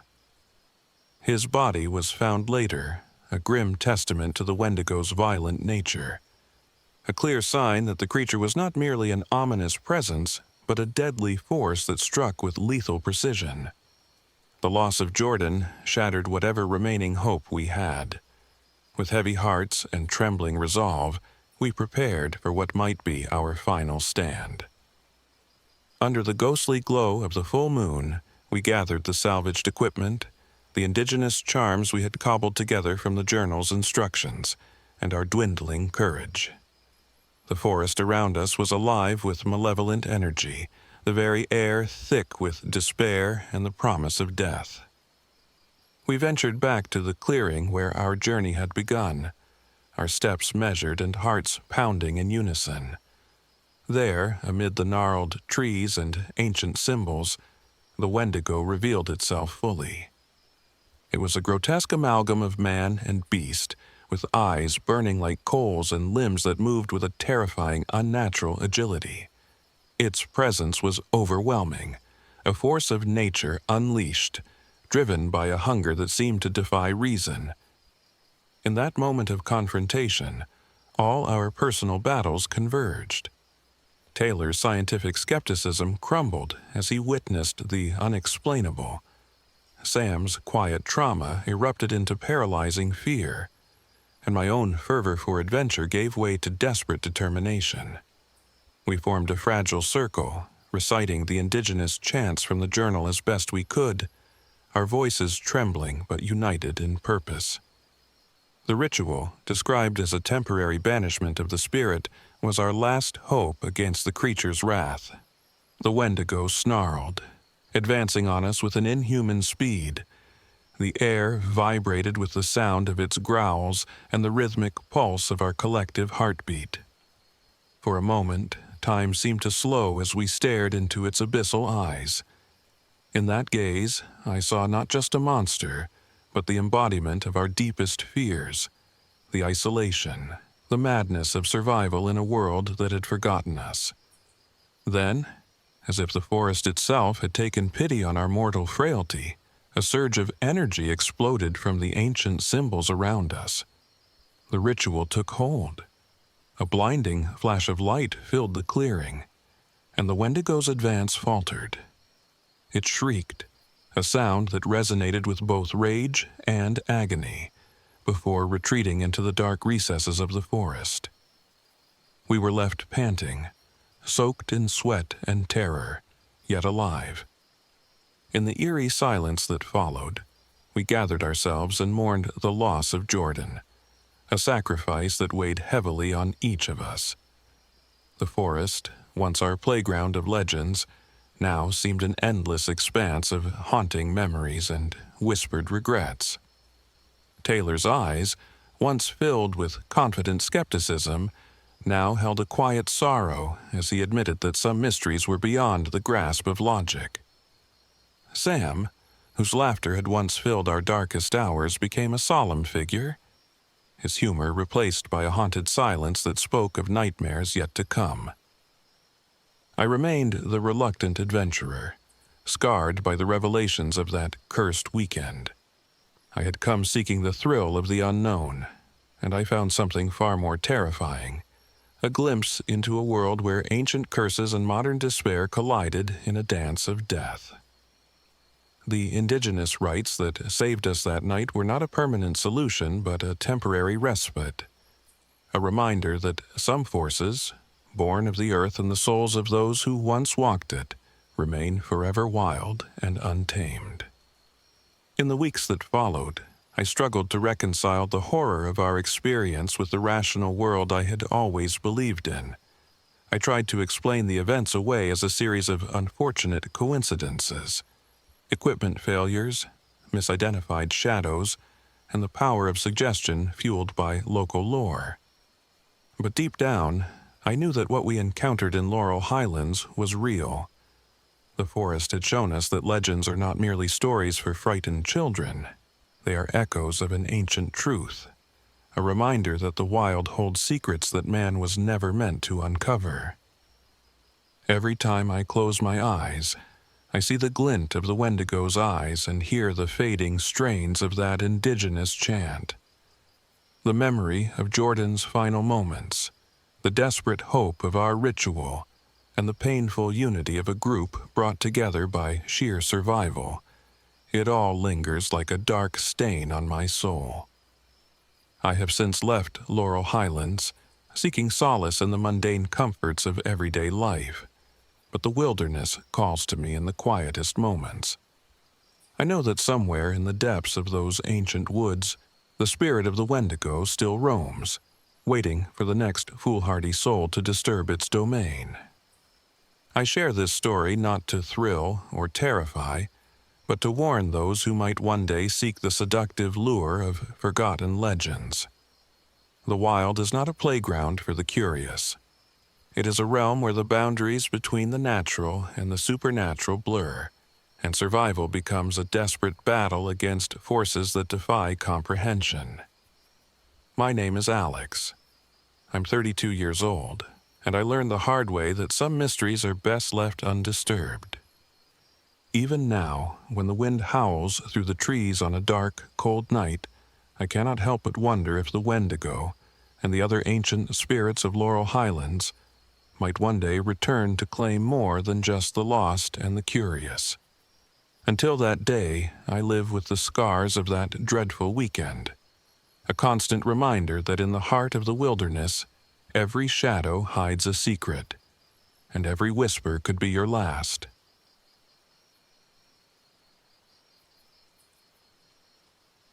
My name is Michael. I'm 45 years old, and this happened in the rugged solitude of Dolly Sods Wilderness, West Virginia. I set out in my old, battered RV, my refuge and my prison alike, in a desperate bid to escape the suffocating weight of regret and the haunting echoes of a past I could neither forget nor forgive.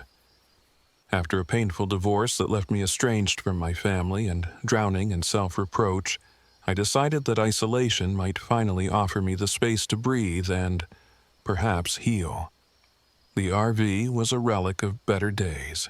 Its frame creaked under the strain of time, and its unreliable systems, from a flickering light to a radio that coughed out static, reminded me that nothing was built to last forever. Yet, it was all I had left, a metal cocoon carrying me deep into the wilderness. As I drove through the winding, desolate roads of Dolly Sods, the landscape unfolded in a display of raw, untamed beauty. A vast, windswept expanse with heather-clad hills and barren rock outcroppings that spoke of ancient hardships. The isolation was palpable. There were no signposts of modernity here, only nature in its stark, unyielding form. I set up camp near an abandoned homestead on the edge of the wilderness. That first night, as the wind whispered through the skeletal trees and the sky was a blanket of inky darkness, I settled into a restless sleep. It wasn't long before I was roused by an eerie melody, a faint, melancholic lullaby that seemed to float on the wind. The tune stirred something deep within me, a half-remembered fragment of childhood that was now warped by sorrow. At first, I dismissed it as the wind playing tricks on my ears, but as the hours passed, the lullaby grew clearer, intermingled with the soft rustling of leaves and an occasional, almost imperceptible sigh. I strained my eyes into the darkness, and there, in the periphery of my vision, a pale, fleeting figure emerged. I blinked, and she was gone. The apparition left a chill in its wake, as if a long-forgotten grief had brushed against my soul. The appearance of Evelyn. Over the next few nights I began to sense that I was not alone. In the quiet moments before dawn, I would catch glimpses of a spectral woman standing at the edge of my camp. Her face was half hidden in shadow, but her eyes, large, sorrowful, and achingly familiar, seemed to pierce through me. I eventually learned to call her Evelyn, a name that echoed with loss and longing, though I did not know it belonged to her until much later. I would sit by the RV's small window, coffee in hand, trying to convince myself that these visions were nothing more than tricks of an overtaxed mind. Yet, every time Evelyn appeared, a wave of inexplicable sadness washed over me. It was as though she carried with her the weight of every regret I had ever harbored, a silent plea for absolution. During a solitary walk away from my RV, I stumbled upon remnants of the abandoned homestead. There, hidden among the scattered debris, were personal items, a locket, faded photographs, and brittle letters that hinted at a tragedy long past. Each item told a story of love lost and dreams shattered, and yet they resonated with an intensity that made my own sorrows seem less isolated. I felt an overwhelming connection to the remnants, as though my personal regrets had somehow entwined with this long-forgotten history. That evening, as the wind howled outside and the RV's unreliable radio sputtered to life, I heard more than just static. Faint whispers emerged, almost as if someone were trying to speak to me through the veil of time. The voice was soft and indistinct, murmuring words that I could almost comprehend. I spent long, sleepless hours attempting to decipher the murmurs, and slowly a single phrase began to form in my mind, a plea for forgiveness that echoed both in the past and in my present. As days melted into nights, the encounters with Evelyn became more persistent and vivid. Her presence was no longer limited to those brief, fleeting moments. She began to appear in full, standing silently in the shadows of the forest or drifting along the edge of the abandoned homestead. Each appearance forced me to confront the repressed memories I had long tried to bury. The mistakes that had driven away the people I once loved, the opportunities squandered in the haze of my own self-loathing. One stormy night, unable to sleep, I ventured out from the RV with nothing but a flashlight and my mounting despair. The wind battered against me as I approached the homestead, its broken windows and crumbling walls illuminated sporadically by the flash of lightning. Inside, the air was heavy with dust and decay, every step stirring echoes of sorrow. I found a small journal tucked away on a rickety table, its pages yellowed with age. With trembling hands I began to read, each word unraveling a tapestry of loss and regret. The journal belonged to a woman named Evelyn, who had lived and loved in this very place. Her entries chronicled a life filled with joy and despair, detailing a tragic romance that had ended in betrayal and heartache. As I read her words, I felt as if I were peering into the depths of my own soul. Her hopes, her fears, and her crushing sense of guilt resonated with my own hidden sorrows. It was then that I realized the spectral presence I had been encountering was no random ghost. Evelyn was the spirit of the woman who had once lived here, a woman whose life had been marred by regret, and whose ghost now reached out to me in a desperate bid for reconciliation. That realization plunged me into an emotional turmoil I could no longer ignore. I returned to the RV, the journal clutched tightly in my hand, and resolved that I must confront the apparition directly. The next night, as darkness enveloped the wilderness and the relentless wind carried the echoes of the past, I set up my meager camp near the homestead. I arranged the journal and a few of the relics I had found on a makeshift altar, a silent, trembling prayer for forgiveness. As midnight approached, the temperature dropped precipitously. I sat alone by a small, crackling fire, my eyes fixed on the forest's edge where I knew Evelyn would soon appear.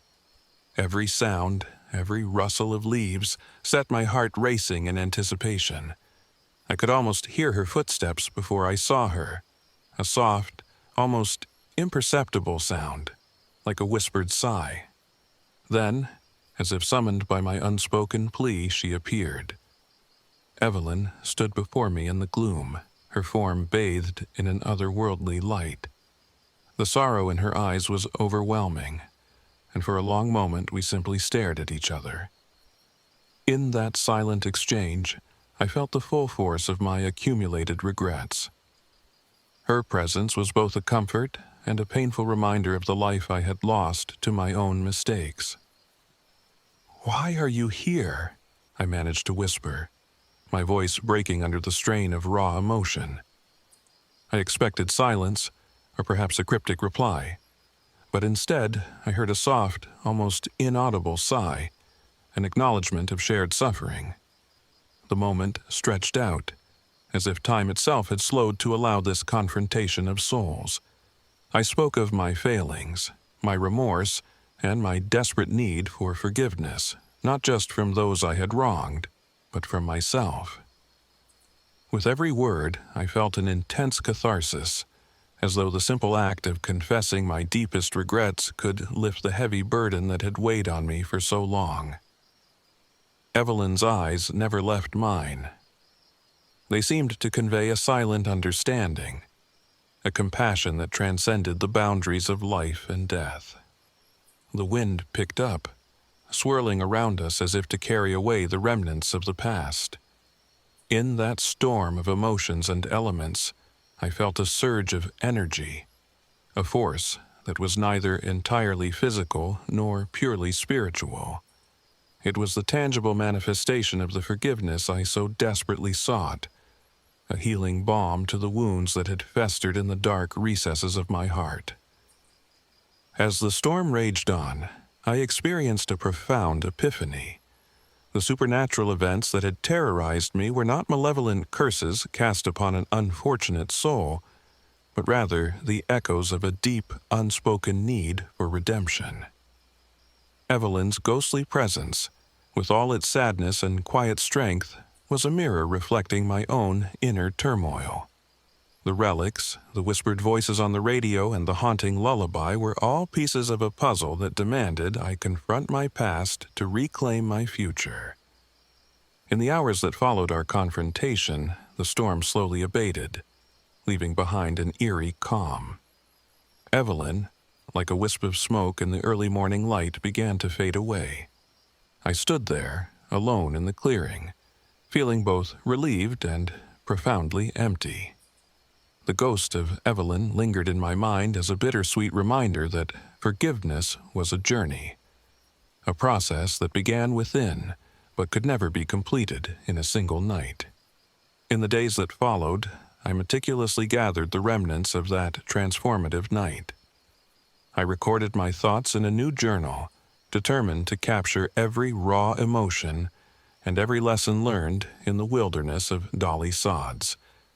Each entry was a step towards understanding that the true ghosts we face are not those that roam the earth, but the ones that dwell within us. The pain of regret had been my constant companion, but now I saw it for what it was, a heavy chain that I had the power to break. The RV, once a symbol of my isolation, became a moving testament to my newfound resolve. Every creak and every malfunction reminded me of the fragility of life, yet also of the strength that comes from confronting one's inner demons.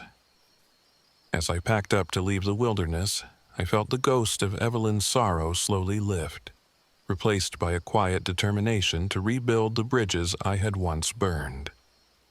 Driving away from the homestead and the echoes of my past, I vowed to return to the world with a clearer understanding of who I was and who I could become. The wilderness had taught me that even in the darkest moments, redemption was possible, but it required the courage to face one's deepest regrets head-on. I now live with the scars and lessons of that long, stormy night in Dolly Sods wilderness. My journey is far from over. The road to self-forgiveness is a winding path that stretches into an uncertain future. Yet, every time the wind whispers through the trees or the radio catches a fleeting note of that melancholy lullaby, I remember Evelyn, not as a haunting specter of despair, but as a silent guardian who helped me find my way out of the darkness. My name is Michael. I'm 45 years old, and my time in the wilderness reshaped me. It showed me that sometimes the only way to escape the ghosts of our past is to let them guide us toward a future where forgiveness, both given and received, is not just a hope, but a way of life. And though I still carry the weight of my regrets, I now understand that every scar is a reminder of the battles fought and the victories won in the silent, sacred moments of self-redemption. This is my story, a journey into isolation, a confrontation with the spectral echoes of my own regrets, and ultimately, a path toward healing. In the midst of the unforgiving wilderness, I found not just the ghost of Evelyn, but the strength to forgive myself.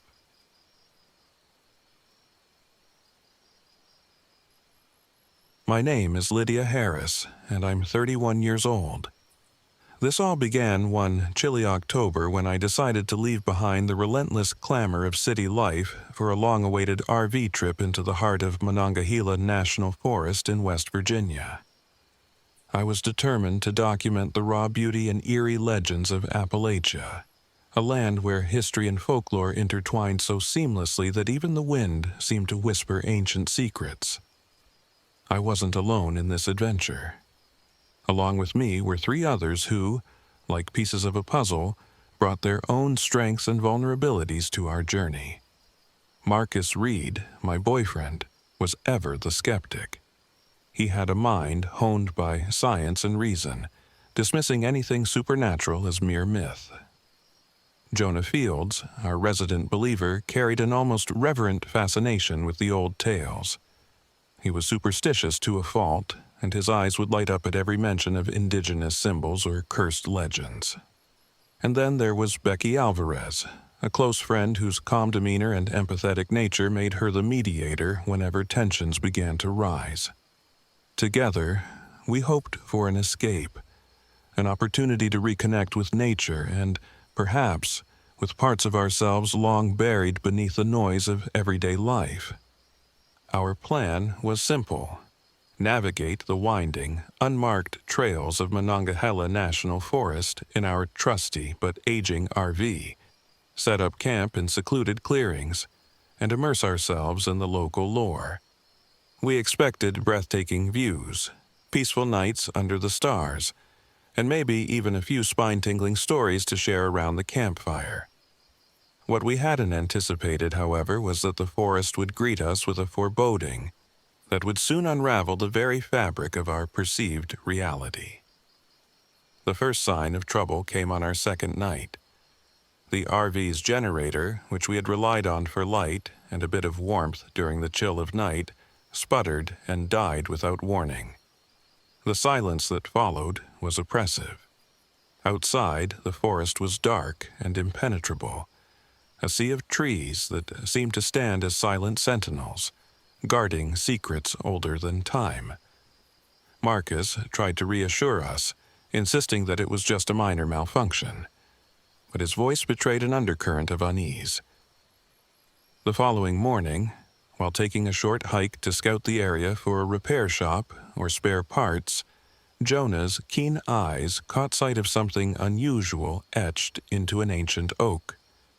The markings were intricate carvings that looked disturbingly like indigenous symbols, swirling patterns that told stories of protection, curses, and warnings.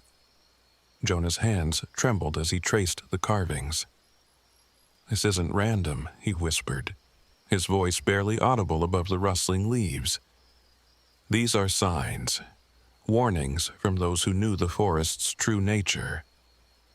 Marcus scoffed at Jonah's interpretation, but I couldn't shake the chill that ran down my spine.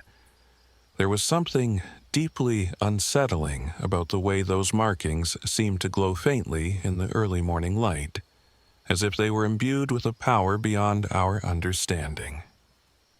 That night, back at the RV, a fog thicker than any I had ever experienced rolled in, enveloping the vehicle and the surrounding woods. We huddled together, the only light coming from our smartphones and the weak beam of a flashlight. As midnight approached, a series of eerie sounds began to filter through the stillness, whispers that seemed to come from nowhere and everywhere all at once. I sat by the door, my heart pounding in sync with the rhythmic tapping of rain on the roof, and listened as the whispers merged into what sounded like a mournful lullaby. It was a sound that stirred a primal fear deep within me, a fear that spoke of ancient sorrow and unresolved vengeance. I was not the only one disturbed by the sound. Becky's eyes were wide with terror as she muttered, "There's something out there. Something watching." Marcus, trying to hold on to his rationality, insisted it was just the wind playing tricks. Yet, even he could not entirely mask the worry in his eyes. The next morning, a ghostly figure appeared along the path as we ventured out in the pale light of dawn. I was the first to see her, a woman in a tattered white dress, her hair disheveled, her eyes full of sorrow and accusation. I froze, unable to tear my gaze away from the apparition. It moved with an ethereal grace, drifting between the trees as though caught between two worlds. I called out, "Marcus, look!" But by the time he and the others turned, she was gone, leaving behind only a lingering chill in the air and a sense of foreboding that clung to our skin. In the following days, our journey took a turn for the worse.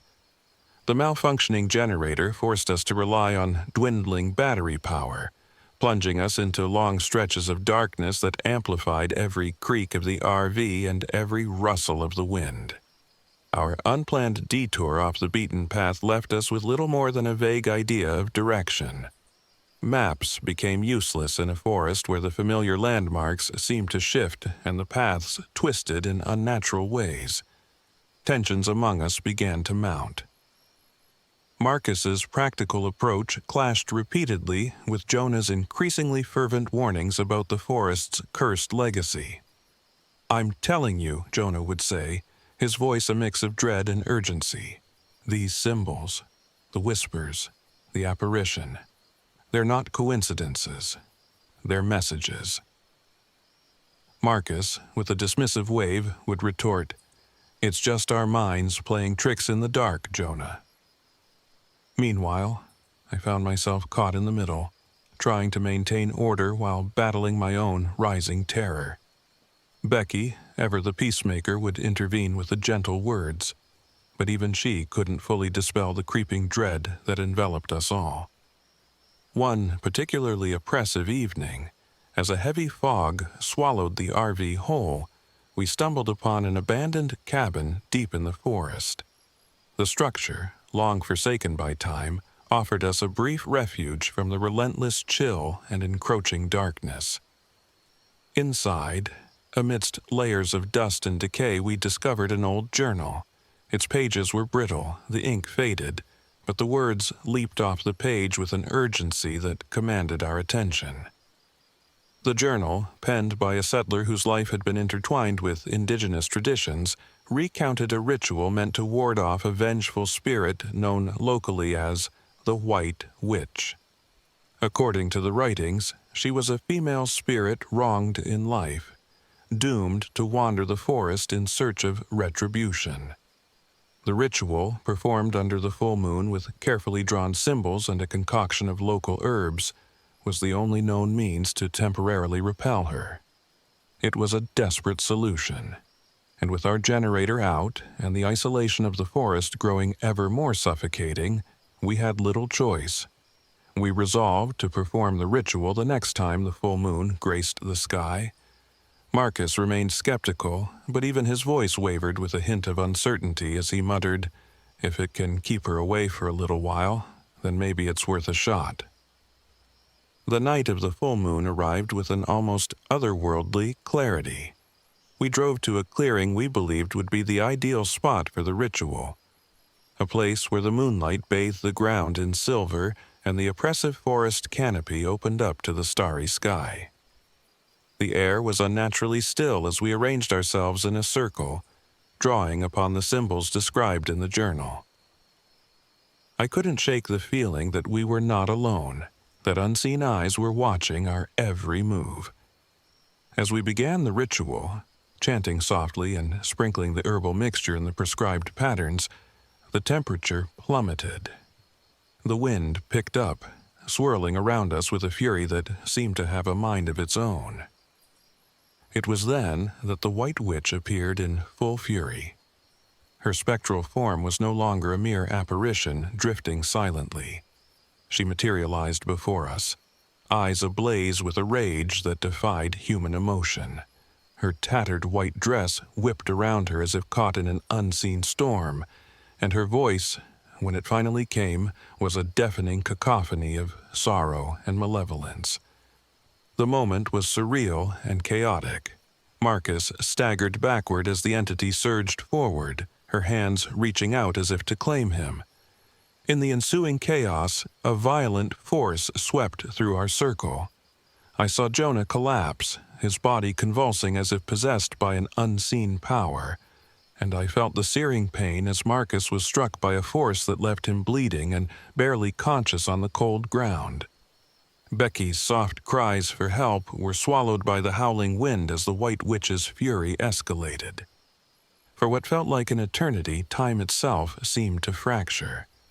I clung to the ritual, my voice trembling as I continued the incantation, desperate to push back the tide of supernatural violence. The wind howled, the shadows danced, and the forest around us became a living nightmare. In that harrowing moment, I felt the true weight of isolation, each one of us alone in our terror, yet bound together by a struggle that transcended logic and reason. I don't know how long we stood there, locked in that desperate battle against the malevolent spirit, but eventually the fury of the White Witch began to ebb. Our ritual, our collective desperation and belief, forced her back, at least for a time. The wind died down, the oppressive darkness receded, and a tenuous calm fell over the clearing. We were battered, both physically and emotionally. Marcus lay injured. Jonah was still murmuring incoherent words as he clutched his head, and Becky's eyes were red from tears and fear. In the aftermath, as we gathered our scattered wits, the gravity of what we had faced began to sink in. The White Witch was not a passive presence. She was dangerous, violent, and driven by an ancient grief that had transcended time. Our brush with her left us with more questions than answers. Was her anger born out of injustice long forgotten, or was it simply the nature of a spirit condemned to wander the earth? And even more unsettling, did our ritual truly banish her, or had we only managed to stave off an inevitable return? We decided then that our only chance of survival was to leave the forest as quickly as possible. Despite our battered state, we made our way back to the RV, our journey punctuated by wary glances over our shoulders and the ever-present feeling of being watched. The trek back was fraught with treacherous terrain, and our earlier misadventures with the RV equipment were a constant reminder of how ill-prepared we were for this wilderness. Yet, amidst the fear and uncertainty, a fragile bond had formed among us, a bond forged in the crucible of shared terror and the desperate struggle for survival. Over the next few days, we managed to limp our way back to civilization. Marcus's injuries healed slowly, and Jonah's episodes of disorientation became less frequent, though the haunted look in his eyes lingered. Becky remained the calming presence that kept us together, her quiet strength a beacon in the midst of our darkest hours. We shared our story with local authorities, but their polite skepticism only added to our isolation. In a world governed by logic and reason, our experience with the White Witch defied explanation. Even now, as I write this from the relative safety of my city apartment, the memories of those days in Monongahela National Forest are seared into my mind. Every creak of a floorboard, Every whisper of wind outside my window sends a shiver down my spine. I still wonder if the White Witch truly has been banished, or if she lingers in the shadows, waiting for another opportunity to reclaim her lost justice. The old journal remains with me, a tangible reminder that sometimes ancient legends are more than just stories. They are echoes of real, raw power that exist beyond the veil of our understanding. In the end, our encounter with the supernatural left us forever changed. We had seen firsthand that the forces of the past do not rest easily in the modern world, and that survival sometimes means confronting not only the harsh realities of nature, but also the ancient spirits that dwell within it. I learned that bravery isn't the absence of fear, but the resolve to keep moving forward in spite of it. My journey into the depths of Monongahela National Forest began as an escape, a chance to break free from the confines of urban routine and to reconnect with nature's mysteries. Instead, it became a trial by fire, a test of our collective will to survive when faced with an enemy that was both intangible and terrifyingly real. The scars, both physical and emotional, serve as constant reminders that the wilderness holds secrets too dark and ancient for our modern minds to fully comprehend. I often find myself gazing out at the night sky, the moon a silent witness to the memories of that fateful night. And whenever a soft whisper of wind stirs the trees, I can almost hear the echo of the White Witch's lament, a sorrowful reminder that in the heart of Appalachia, some legends are destined to live on, haunting those who dare to disturb their ancient domain. Though I have returned to my everyday life, the forest remains within me, a place of beauty and terror, where the boundary between the living and the dead is all too thin. And in the quiet moments when the world is still, I sometimes think of the night our ritual pushed back a centuries-old wrath. And I wonder if one day the White Witch will return to finish what she started. Until then, I carry my story with me, a testament to the night I learned that some encounters with the supernatural are not just tales meant to scare, but warnings from a world where the past is never truly gone, and where the ancient spirits still hold sway over our fragile existence.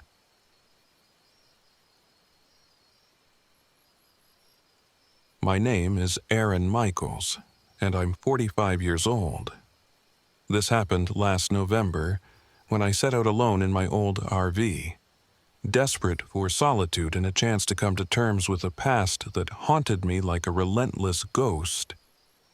I was driving into the remote stretches of New River Gorge National Park in West Virginia, a land of steep cliffs, dense forests, and whispered legends of a devilish curse.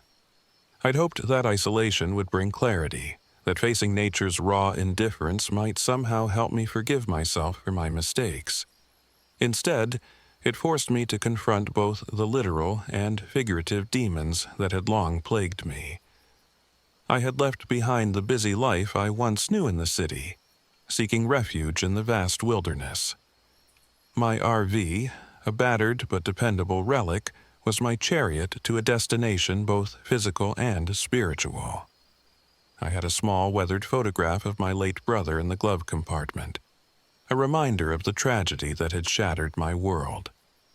The guilt of failing him had driven me into a spiral of self-reproach, and I clung to the hope that solitude and the mysteries of the land might offer some measure of redemption.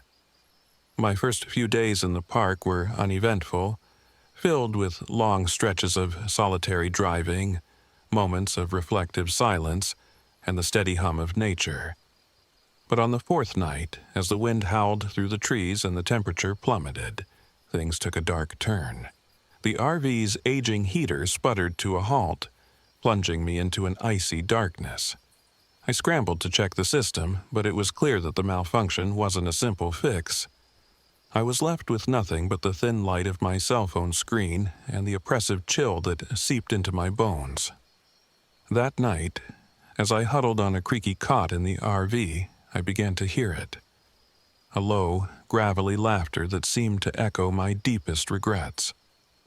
It wasn't the wind, nor was it any natural sound I recognized. It was as if the very air around me was whispering my guilt back at me, magnified and twisted into a mocking tone. I tried to convince myself that it was just my imagination running wild in the darkness, but the sound persisted, growing louder with each passing hour. The next morning, with the chill still clinging to my skin, I decided to take a walk in the woods to clear my head and perhaps find some semblance of repair for the heater. I wandered along a narrow trail lined with gnarled trees and moss-covered boulders. It was during one of these solitary treks that I noticed something odd on a large, ancient rock. Strange carvings etched deep into the stone. The symbols were unfamiliar but carried an undeniable sense of foreboding. They resembled archaic runes, patterns that local lore claimed were used to invoke or ward off a dark power. I ran my fingers over the grooves, and a chill not caused by the cold rushed through me. The markings seemed to pulse with a sinister life of their own. I recalled snippets of conversation overheard in a small roadside diner before my journey, talk of a cursed region haunted by the Devil's Echo, a spectral presence that preyed on those burdened with guilt and sorrow. I had brushed off those stories as superstition, but now, standing alone amid the ancient symbols, I couldn't shake the feeling that I was being watched. Returning to the RV, I felt the weight of isolation more acutely than ever. The day dragged on, and the oppressive silence was broken only by the occasional creak of the RV and the distant call of a bird of prey. As twilight descended, I powered on my radio, hoping for a weather update or even a friendly voice, but all I got was static interlaced with faint, almost inaudible murmurs. The voices were distorted, like echoes from another time or dimension, and they sent shivers down my spine. That night, the supernatural began to make its presence known in earnest. I woke from a restless sleep to the sound of my own name, whispered in a gravelly voice that belonged not to any human.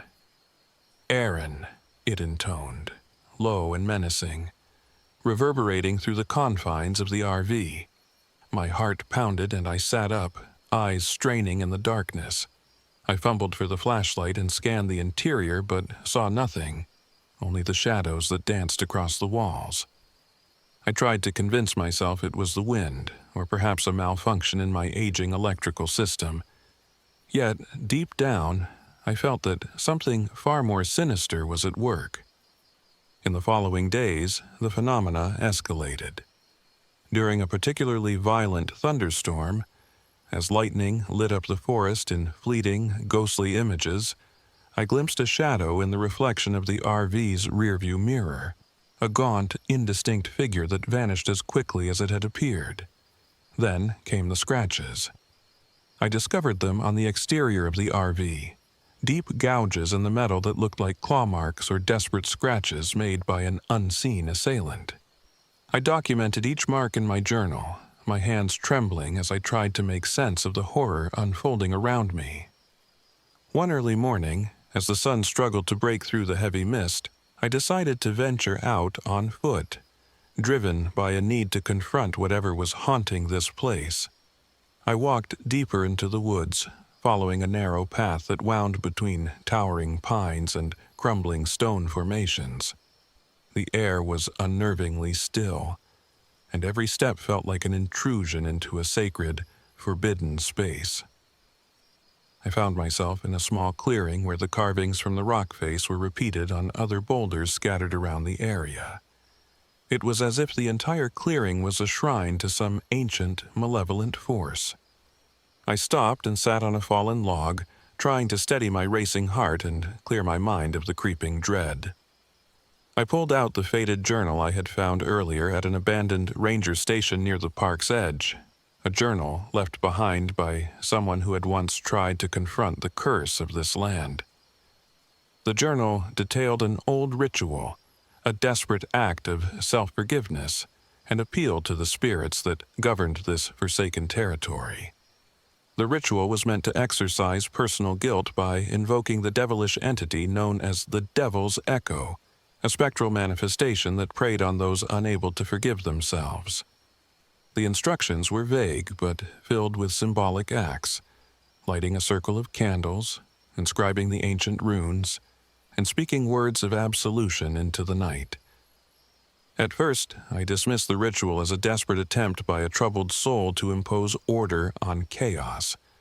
But as the days wore on and the supernatural occurrences became too frequent to ignore, I began to consider that maybe, just maybe, this old ritual held some truth.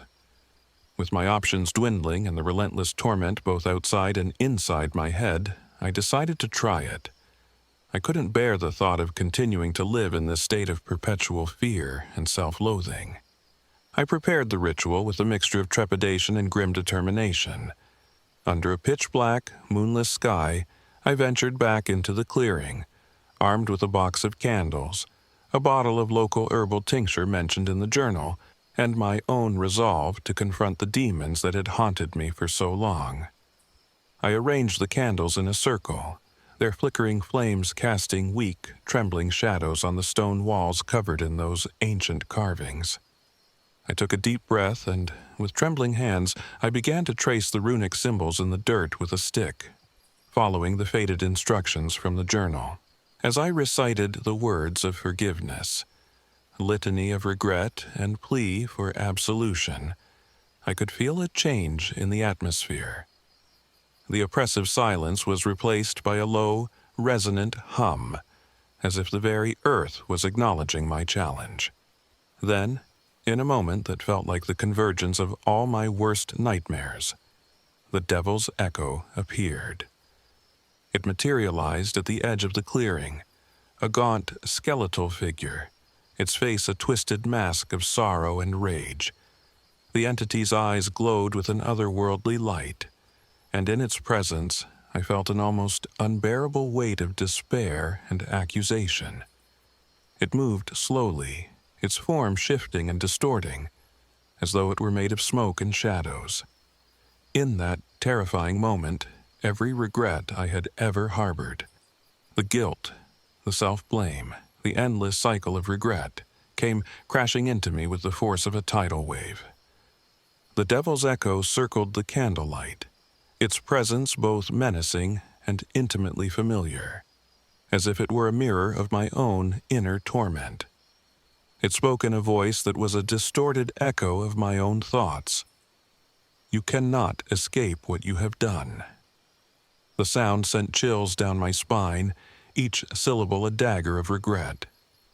For a long, agonizing moment, I stood frozen, caught between the urge to flee and the desperate need to confront the truth that I had long buried beneath layers of denial and self-pity. I knew then that this was no ordinary haunting. The entity was not merely a figment of my imagination or a trick of the mind. It was a manifestation of my deepest, darkest guilt, drawn to me by the weight of my unresolved past. In that moment, the battle became as much internal as it was supernatural. Summoning every ounce of courage, I continued the ritual, my voice quivering but resolute as I recited words of forgiveness, not just for the mistakes of my past, but for myself. I acknowledged the pain I had caused and the burden I had carried for far too long. "I forgive myself," I whispered into the cold night, my words barely audible over the rush of wind. "I release this guilt that has chained me to the past." As the final words left my lips, the Devil's Echo recoiled as if struck by an invisible force. Its form wavered, and the oppressive atmosphere began to lift ever so slightly. For a brief moment, the clearing was bathed in a surreal, almost gentle glow, as if the forest itself were exhaling a long-held breath of relief. The spectral figure retreated into the shadows, leaving me trembling amidst the dwindling candlelight and the scattered ancient runes. I collapsed onto the cold ground, tears mixing with the dirt as I felt an unexpected lightness seep into my heart. The confrontation had been brutal, both physically and emotionally, and I knew that the scars from that night would remain with me. But in that cathartic moment, I felt the first genuine stirrings of forgiveness, a tentative acceptance that perhaps I could learn to live with my past without letting it define my future. The following morning, I awoke to a muted sunrise filtering through the trees. The forest, once a stage for my nightmares, now seemed to hold a quiet promise of renewal. I checked the RV. The heater still refused to function, but the cold seemed less oppressive, as if the ritual had lifted more than just a curse. It had lifted a part of the darkness within me. I spent the next few days slowly making my way back along the trails, each step a small victory over the fear that had once paralyzed me. I documented my journey in my journal, not just the eerie phenomena and the supernatural encounters, but the emotional transformation that had taken root in my soul. The devil's echo, while never completely vanquished, had been subdued, reduced to a lingering presence that now served as a reminder rather than a threat. I eventually returned to civilization, my heart still heavy with memories but lighter with hope. I sought therapy and support groups, determined to continue the process of forgiving myself and rebuilding a life that had long been overshadowed by regret. The RV journey, initially intended as an escape, had become a pilgrimage, a necessary confrontation with the inner demons that had haunted me for so long. Even now, as I sit in my small apartment in the city, I can sometimes hear that faint, gravelly echo in the dead of night, a reminder of the dark woods of New River Gorge and the spectral figure that mirrored my own pain. I have come to accept that some ghosts, whether born of supernatural forces or human frailty, never fully disappear. They linger on the fringes of our consciousness, urging us to face the truth of who we are. I keep the old journal and a few tokens from that fateful night on my shelf, a candle stub, a small stone etched with runes, as symbols of the night I learned that redemption is not a destination but a journey. Each time I glance at them, I am reminded that forgiveness is a battle fought in the depths of our own hearts, and that sometimes the only way to silence the echoes of our past is to embrace them fully, and then let them go. My RV journey through New River Gorge National Park transformed me in ways I never expected. It was a brutal confrontation with the embodiment of my guilt, a supernatural encounter that forced me to acknowledge the parts of myself I had long tried to hide. The devil's echo, with all its malevolence and sorrow, was not an enemy to be vanquished by force, but a reflection of my own inner turmoil, a challenge to be met with compassion and strength. I continued to walk a fine line between the remnants of that dark night and the hopeful light of a new beginning. The experience taught me that even in the most isolated and desolate places, redemption can be found if one is brave enough to face the shadows. I still hear faint echoes in the silence, but now they remind me that I am not defined by my mistakes, but by the courage it takes to forgive and move forward. In the end, I learned that the path to healing is paved with darkness and light, sorrow and hope, a journey that, like the rugged trails of that ancient forest, is fraught with uncertainty, yet offers the promise of renewal. And though the devil's echo may one day resurface, I know now that I have the strength to meet it again, armed with the knowledge that the true enemy was never the spectral figure in the woods, but the fear and guilt that had held me captive for so long. This is my story, a testament to the transformative power of facing one's inner demons, and a reminder that sometimes the most daunting journeys lead us to the deepest parts of ourselves, where true healing begins.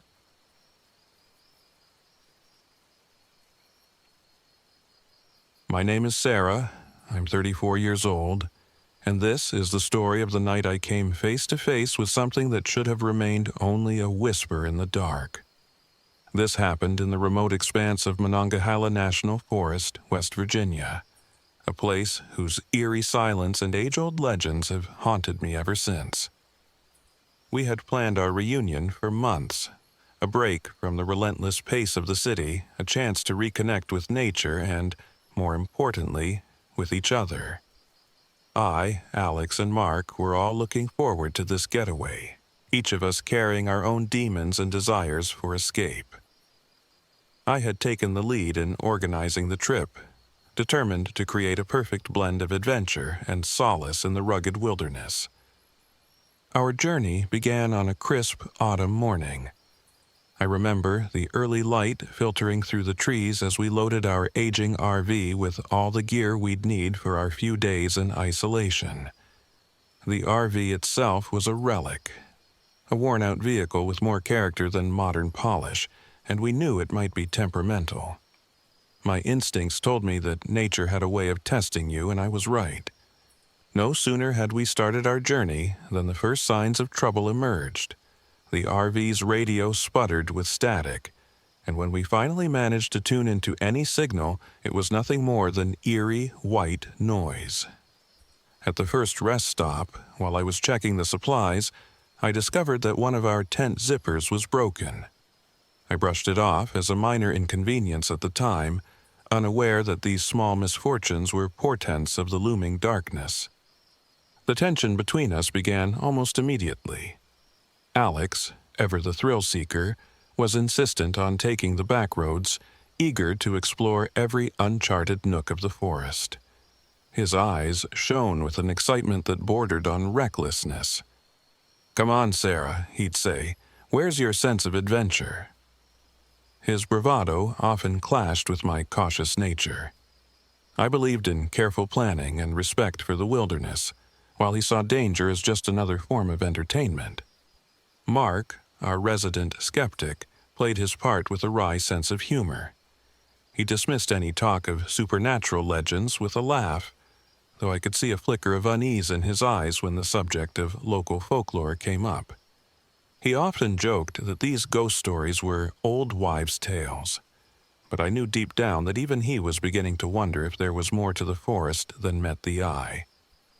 By the time we reached our designated campsite deep in the heart of the forest, an unsettling feeling had begun to settle over us.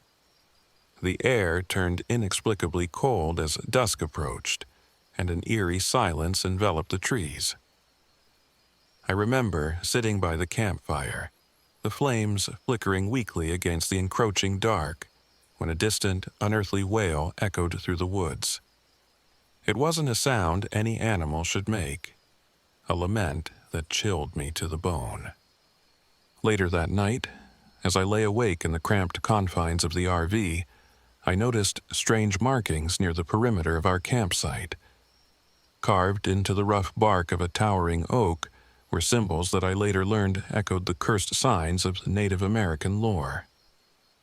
My mind raced as I tried to recall any rational explanation, but deep within, I felt as if the forest itself were trying to send us a warning. The next morning, while gathering supplies for a short hike, Mark stumbled upon a dilapidated ranger station hidden among the trees. The structure, long abandoned and overtaken by vines, beckoned us with an almost magnetic pull. Inside, amidst dust and debris, Mark discovered an old journal. Its pages were brittle and stained with age, and as he flipped through it, we gathered around to listen. The journal recounted harrowing encounters with a creature called the Wendigo, a monstrous entity from Native American legends, said to embody insatiable hunger and the darkest aspects of human nature. At first, Mark's dismissal of ghost stories faltered under the weight of those grim words. The journal described how the Wendigo would emerge on cold, moonless nights, its eyes hollow with an otherworldly hunger, preying on those lost in the wilderness. I remember feeling an almost primal dread as I read the account aloud, the words resonating with the cold wind outside. That night, the forest grew even more ominous. The temperature plummeted, and an oppressive chill wrapped itself around the RV as if to squeeze the life from our bones. We attempted to shake off our collective unease by laughing nervously, but the sound of our forced mirth was swallowed by the darkness. The night offered no comfort, only the persistent, low hum of something that should not be there. As midnight crept in, Alex's excitement took a dangerous turn. Fueled by adrenaline and a desire to prove that our fears were unfounded, he proposed that we explore a nearby clearing where the journal hinted the Wendigo had once been sighted. "It's just a story, right?" he insisted, though I could see the worry hidden behind his bravado. Against my better judgment, we agreed to follow him. Armed with flashlights and a stubborn determination to face the unknown, we ventured into the forest. The moon was a mere sliver in the sky, leaving us to rely on our dim beams of light.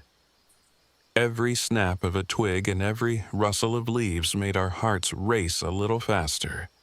I couldn't shake the feeling that we were being watched, that unseen eyes followed our every step. Deep in the clearing, we found more evidence of the uncanny. The ground was littered with broken branches and bizarre symbols etched into stones. I felt a shiver run down my spine as I knelt to inspect one of the carvings. Its pattern was disturbingly similar to the markings we had seen near our RV. That was when the sound of dragging footsteps reached our ears, a slow, deliberate scraping that vibrated the air around us. Before we could react, the creature made its presence known.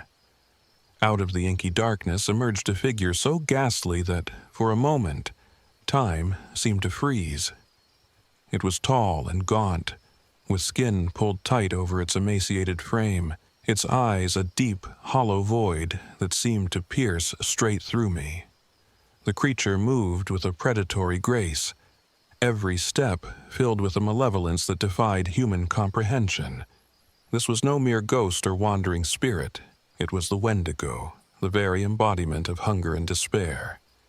In that moment, the forest erupted into chaos. Alex, ever the impulsive one, charged forward, determined to confront the creature head-on. His defiant cry rang out in the clearing, a challenge to fate itself. But his bravery proved to be a fatal mistake. In the ensuing struggle, the Wendigo attacked with brutal ferocity, its claws raking across flesh and bone. I screamed for him, my heart shattering as I watched him stagger and fall, his eyes wide with shock and pain before fading into lifelessness. Panic surged through me, and I could see the same terror reflected in Mark's eyes. All our earlier disagreements and jibes vanished in the face of this monstrous reality. I knew that survival depended on quick thinking and cooperation. "We have to get back to the RV," I shouted, my voice trembling with both fear and resolve. "We need to retreat." Mark, who had once scoffed at the supernatural, now clutched the journal as if it were a talisman. He mumbled something about the local legends, his earlier skepticism replaced by raw, unadulterated fear. Together, we made a desperate dash through the dark forest, the Wendigo's unearthly howls echoing behind us as if mocking our every step. Every moment felt like an eternity as we ran, our breath ragged and our minds numb with terror. The forest seemed to twist and contort around us, each shadow a potential threat. I could feel the icy grip of death closing in, the relentless predator of the wilderness stalking us through the underbrush. The sound of our pounding hearts was almost drowned out by the rustling leaves and snapping branches, a cacophony that drove me forward despite the overwhelming dread. We finally reached the relative safety of the RV, slamming the door shut behind us as if it were a shield against the malevolence outside. The interior of the vehicle, with its flickering lights and mismatched furniture, suddenly felt like a fortress amid the chaos. I fumbled with the locks, my hands shaking so violently that I nearly dropped the keys. Mark slammed the door, and we huddled together, listening to the terrible symphony of the forest beyond. Inside that cramped space, the reality of our situation set in. Alex was gone, his sacrifice marking the cost of our intrusion into a realm we were never meant to disturb. I could feel a bitter mix of grief and anger welling up inside me.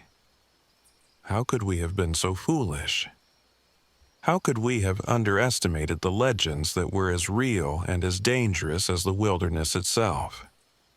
The hours passed in a blur of whispered plans and desperate attempts to restart the RV's malfunctioning radio.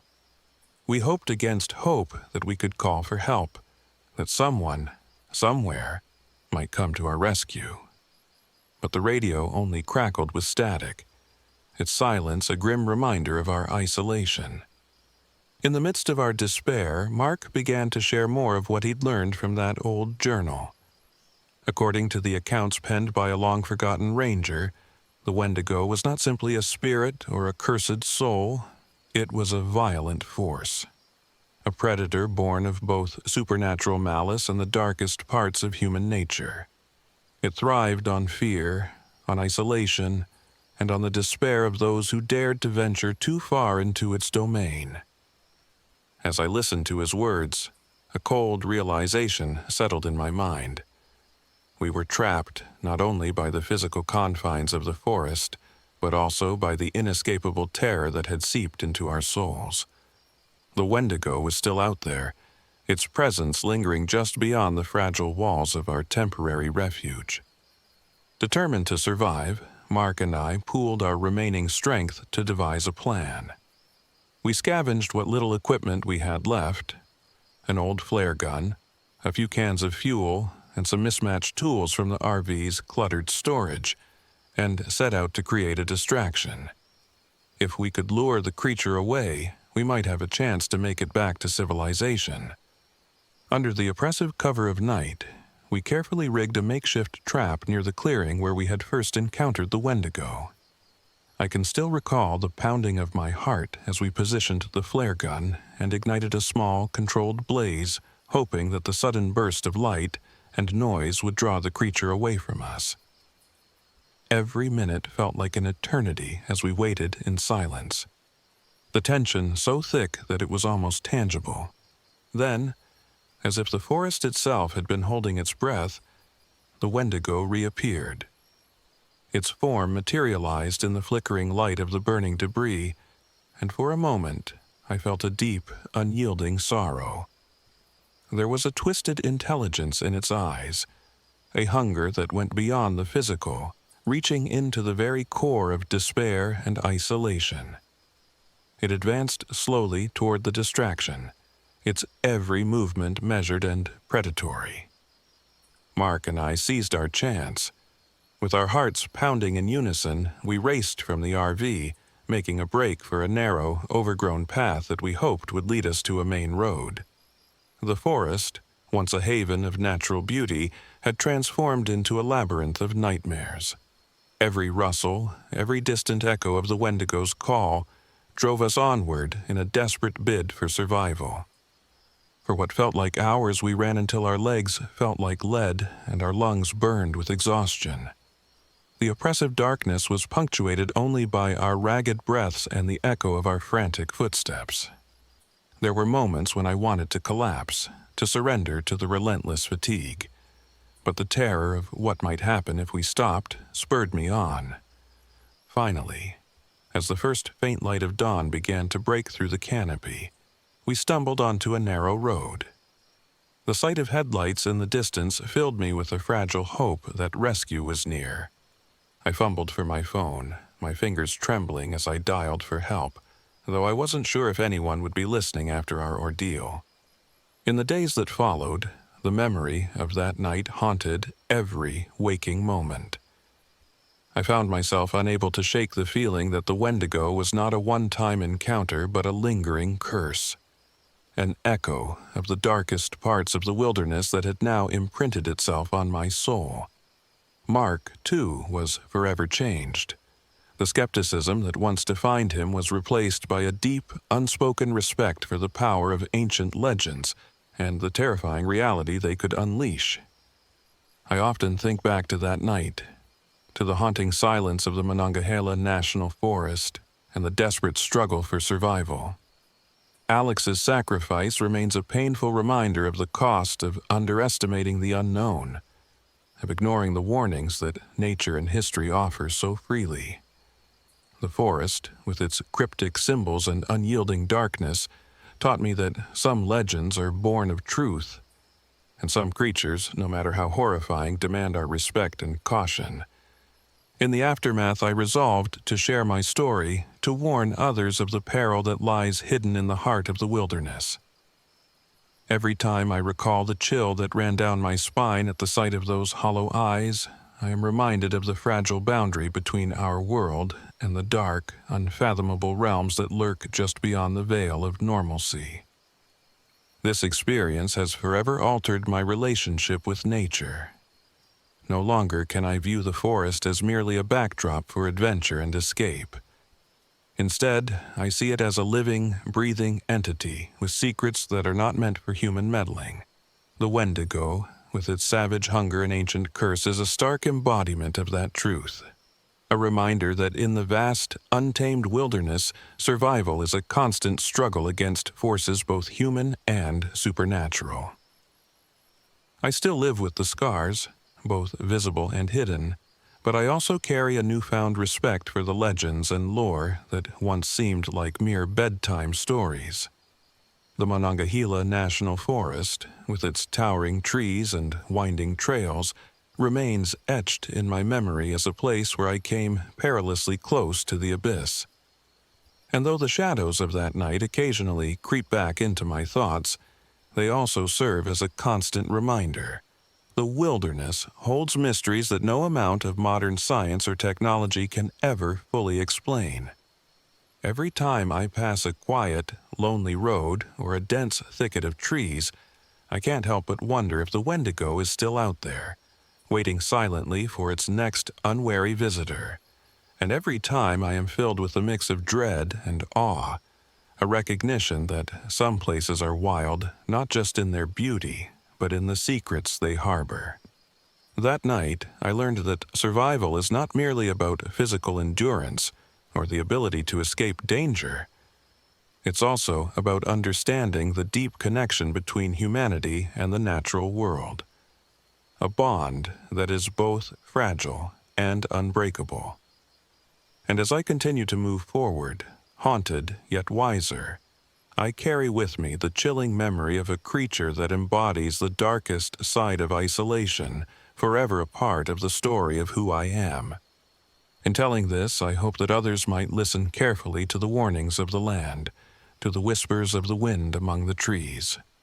For in those hushed voices lie truths that no human can fully comprehend, a reminder that the line between myth and reality is far thinner than we dare to believe.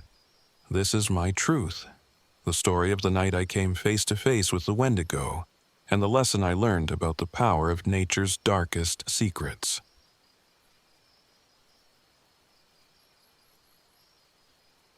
My name is Jack, and I'm 42 years old.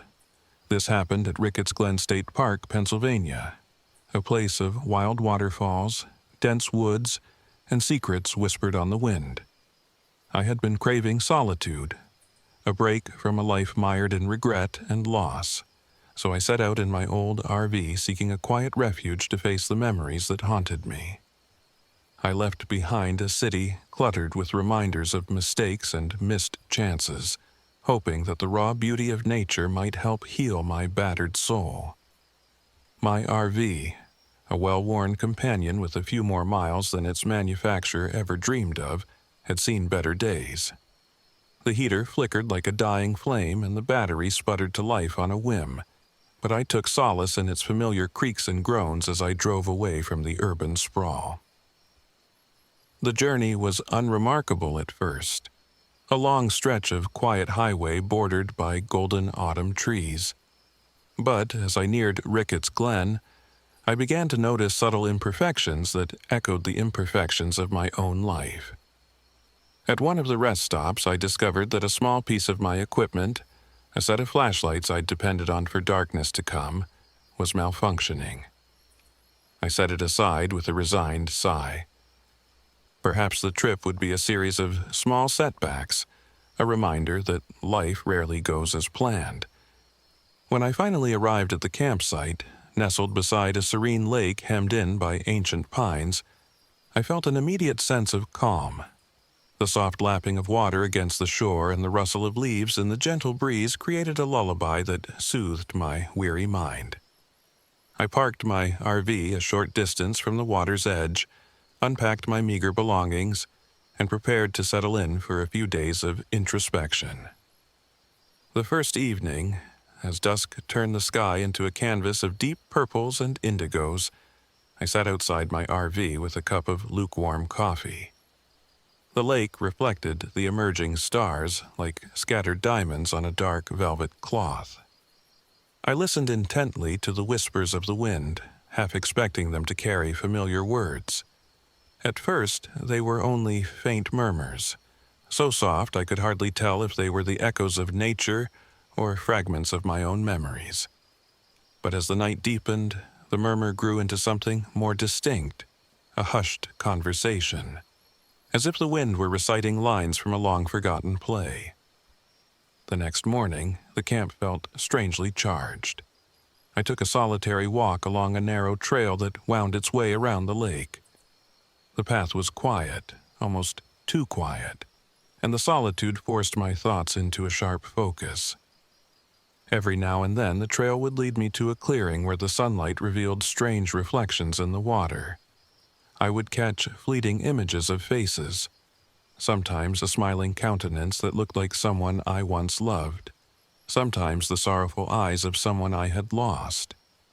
At first, I dismissed these as tricks of the light, but as they repeated day after day, I couldn't shake the unsettling feeling that the lake was more than just a body of water. It was a mirror, reflecting not only my physical form but also the fragments of my past. Back at the campsite, I busied myself with minor repairs on the RV. In the process, I noticed something odd near the base of a large boulder. A small, weathered diary hidden beneath a pile of fallen leaves. Its leather cover was cracked with age, and the pages inside were yellowed and fragile.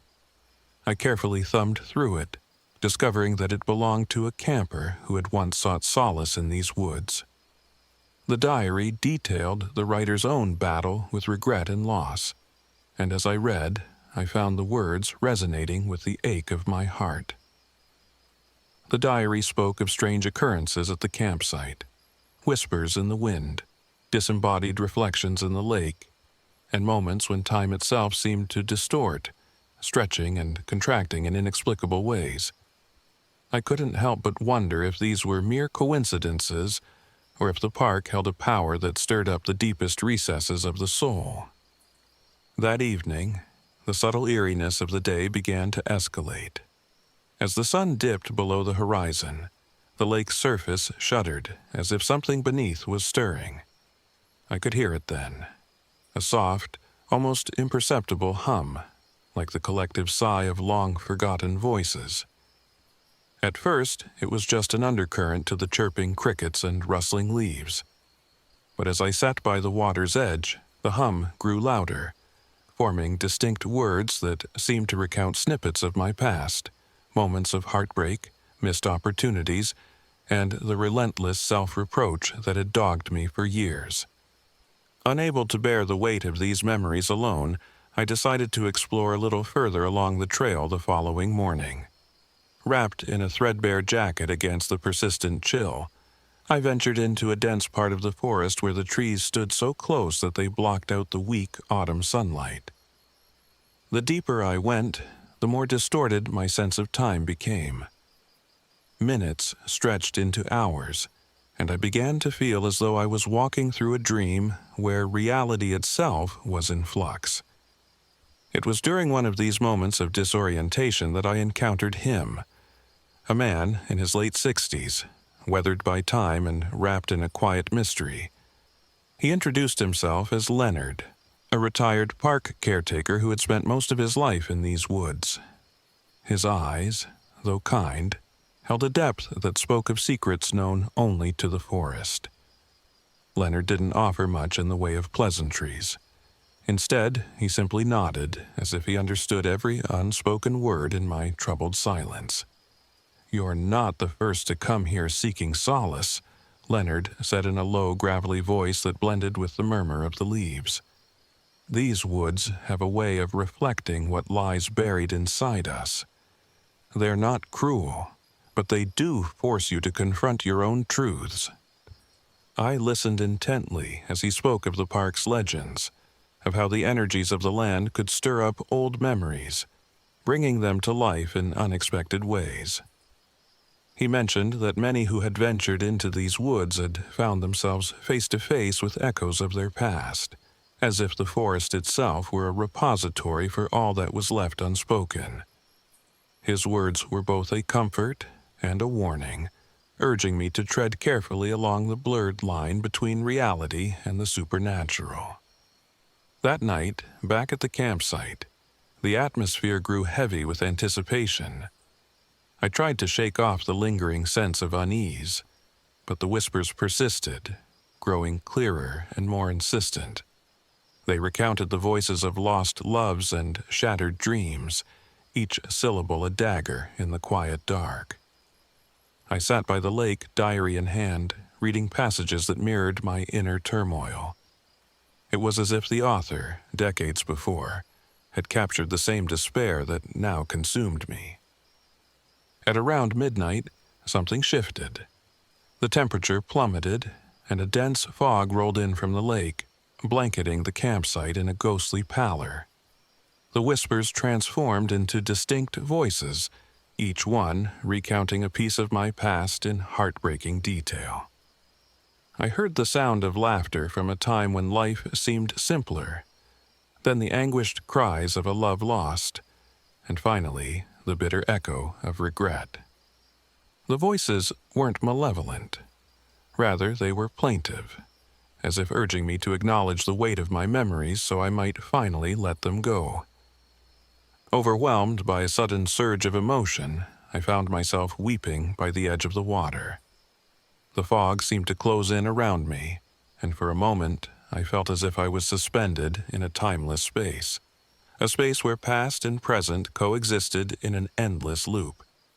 In that raw, vulnerable moment, I realized that the haunting was not an external force here to torment me, but a reflection of my own unresolved grief. In the deep hours of that night, as the voices crescendoed into a cacophony of memories, I faced a pivotal choice. Would I continue to let the weight of my past crush me, or could I somehow embrace these spectral echoes as part of my journey toward healing? I closed the diary, its pages a silent testament to the suffering of another soul, and made a decision.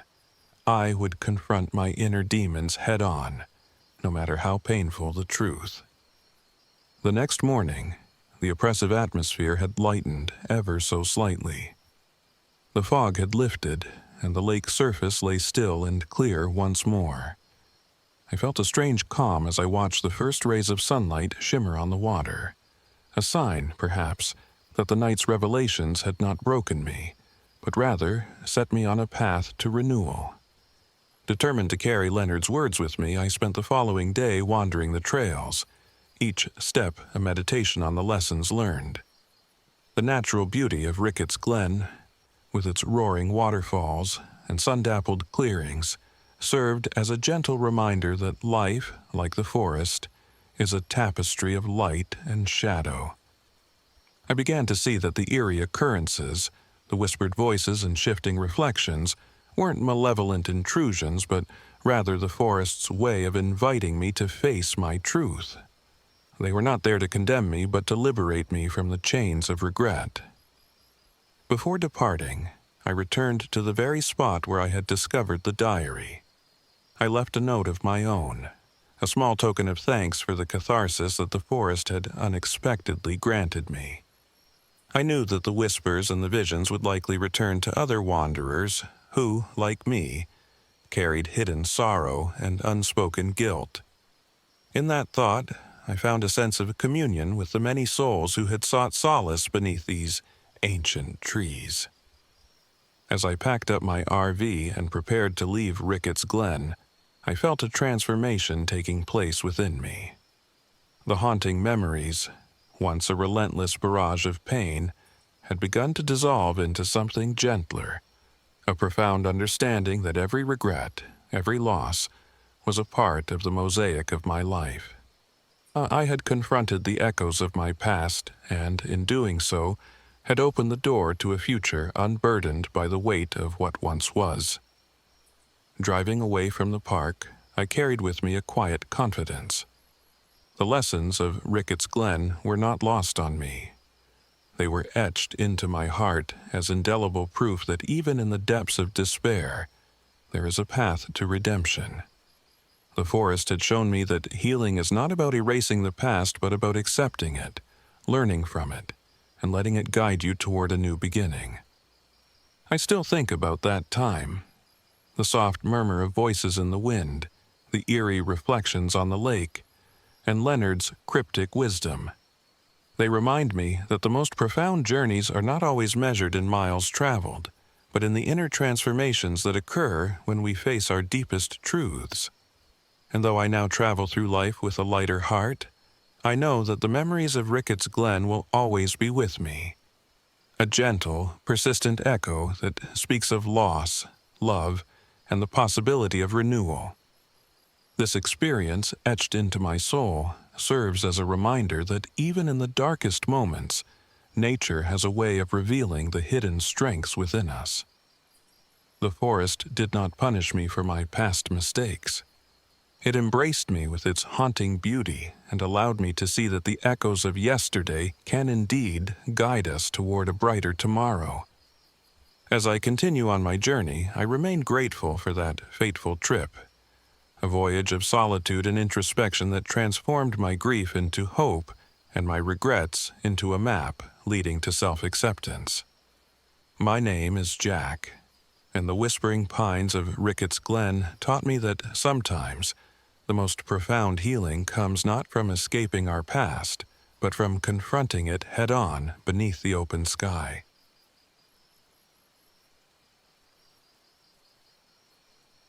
My name is David. I'm 31 years old, and this happened in Shenandoah National Park, Virginia, a place where winding mountain roads and ancient woods hold more than just scenic beauty.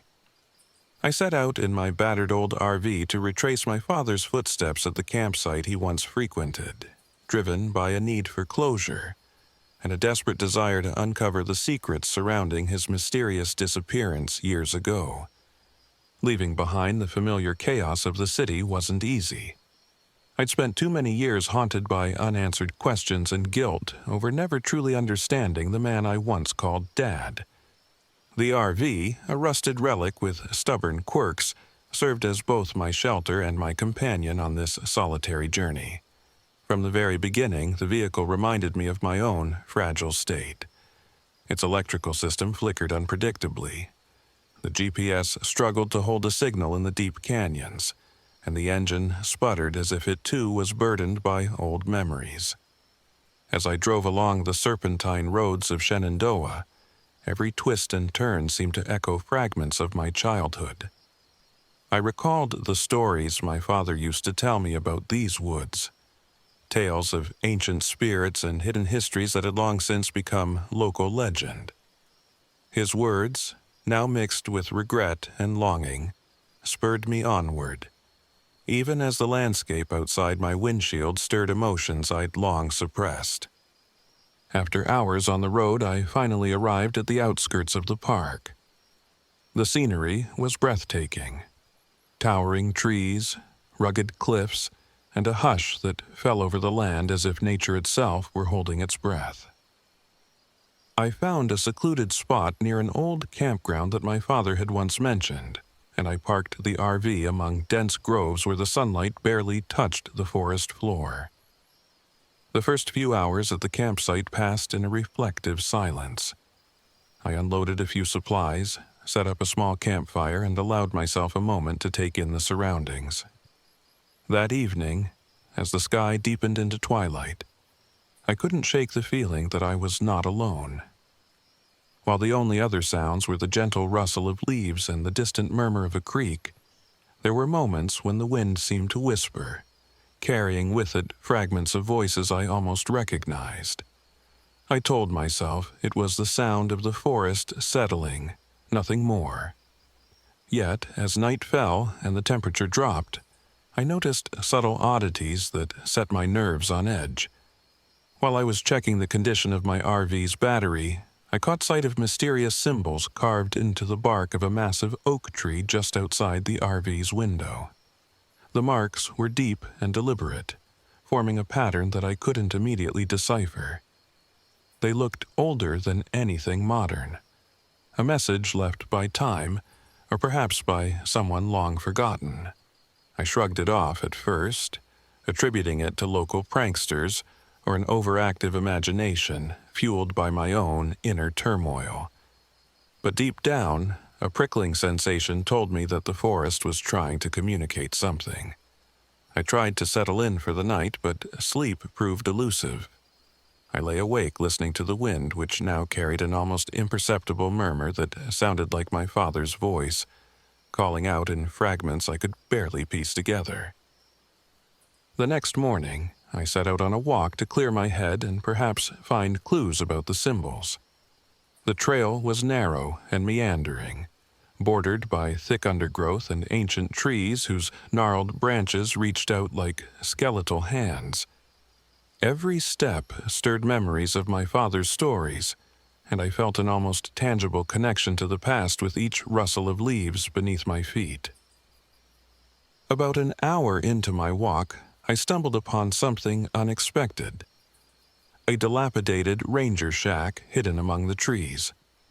Its wooden exterior was weathered and splintered, as though it had withstood countless seasons of storm and sun. Curiosity overcame me, and I pushed open the creaking door, stepping into a room filled with dust and echoes of bygone days. Amid the scattered papers and forgotten relics, a worn leather journal caught my eye. The cover was cracked and faded, and as I gently opened it, I realized with a shock that it belonged to my father. The journal's pages were filled with hurried handwriting and cryptic notations. My heart pounded as I read entry after entry, a record of his visits to this very spot, and a glimpse into a secret life I never knew he led. He wrote about strange happenings, inexplicable sounds in the night, symbols appearing on trees, and an unsettling presence that seemed to follow him.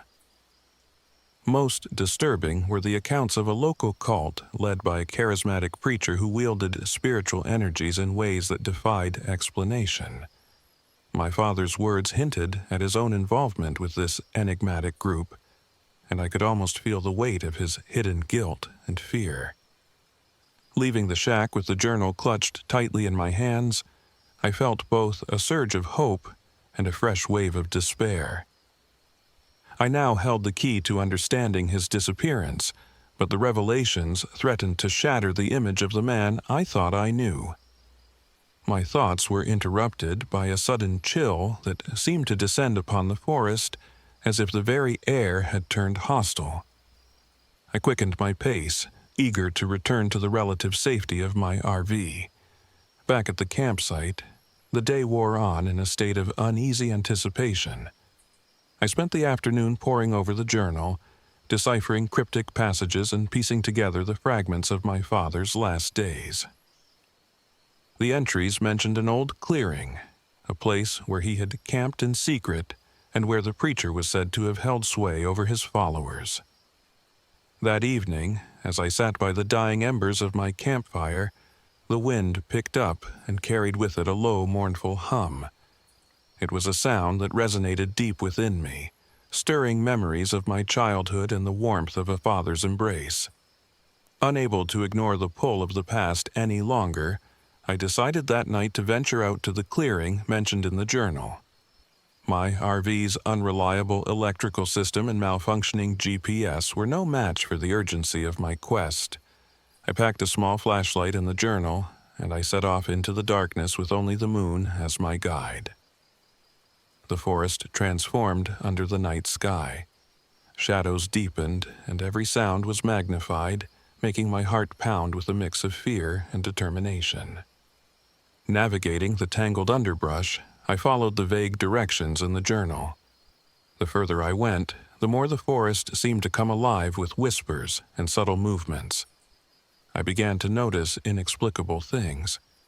A flicker of movement at the corner of my eye, the rustle of leaves when no one should be there, and once, for a split second, a ghostly figure resembling my father standing in the distance before vanishing into the trees. At last, I reached a small clearing bathed in the ethereal light of a nearly full moon. In the center lay an old, weathered campsite with remnants of a long-forgotten fire pit and scattered personal belongings. I could almost sense the presence of those who had come here before, perhaps even my father himself. As I stepped cautiously into the clearing, the atmosphere grew heavy with a mix of sorrow and foreboding.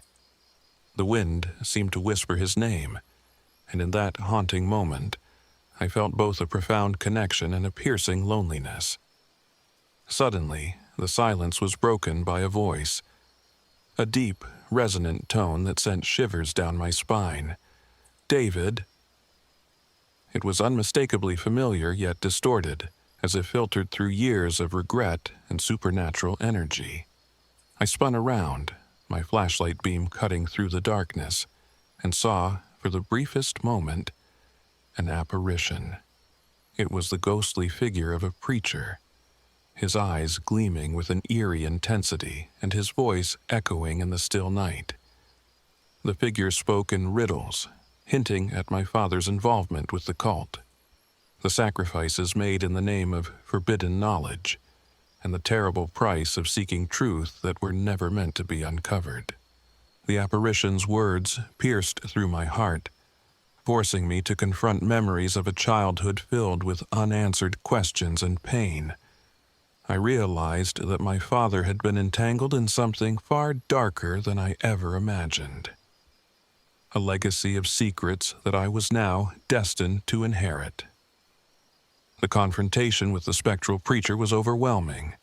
Every word he uttered carried a weight that threatened to crush me beneath it. Yet, amidst the terror, I felt a spark of resolve. I had come too far to turn back now. For what felt like hours, I stood there in the clearing, caught between the world of the living and the echoes of the past. The supernatural presence intensified as the night deepened. The wind carried voices, some gentle, some desperate, all mingling into a cacophony that overwhelmed my senses.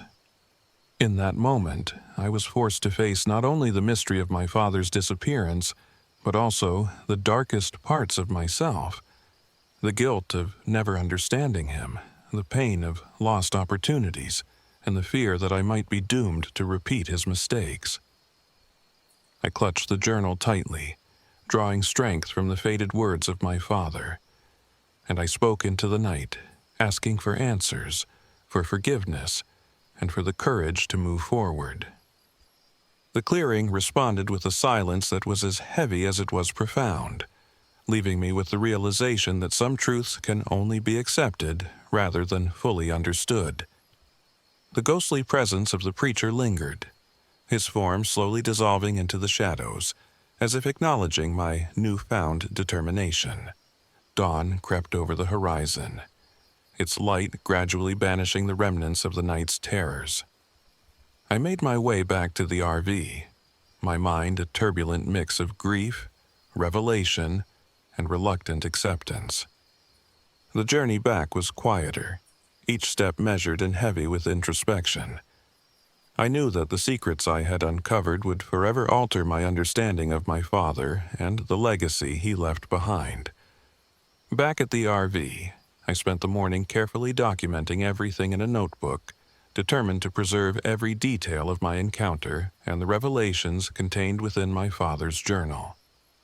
I worked on repairing some of the RV's lingering issues, a task that seemed symbolic of my own need to fix what was broken within me.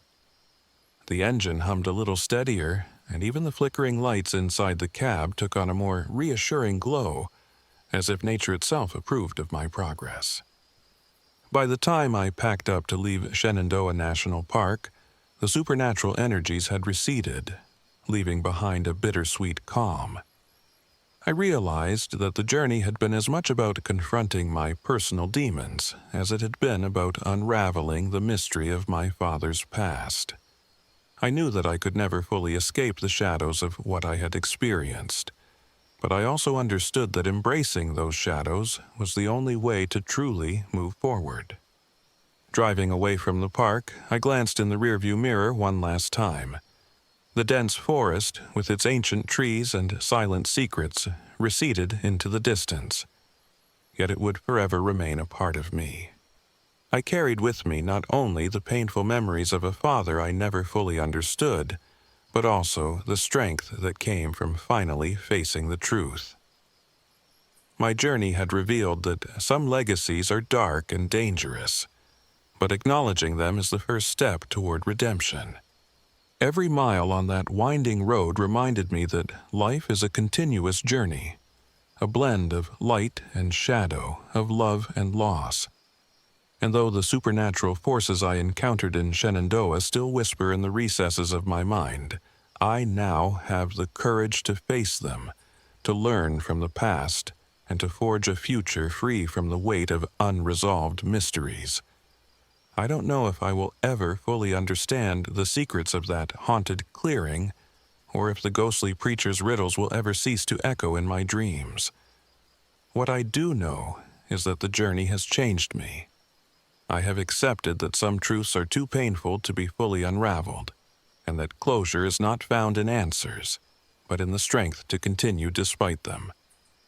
My name is David, and I left Shenandoah National Park with more questions than I had when I arrived, but also with a resolve to honor my father's memory by forging my own path, one illuminated by the lessons of the past and the promise of a future unburdened by old ghosts.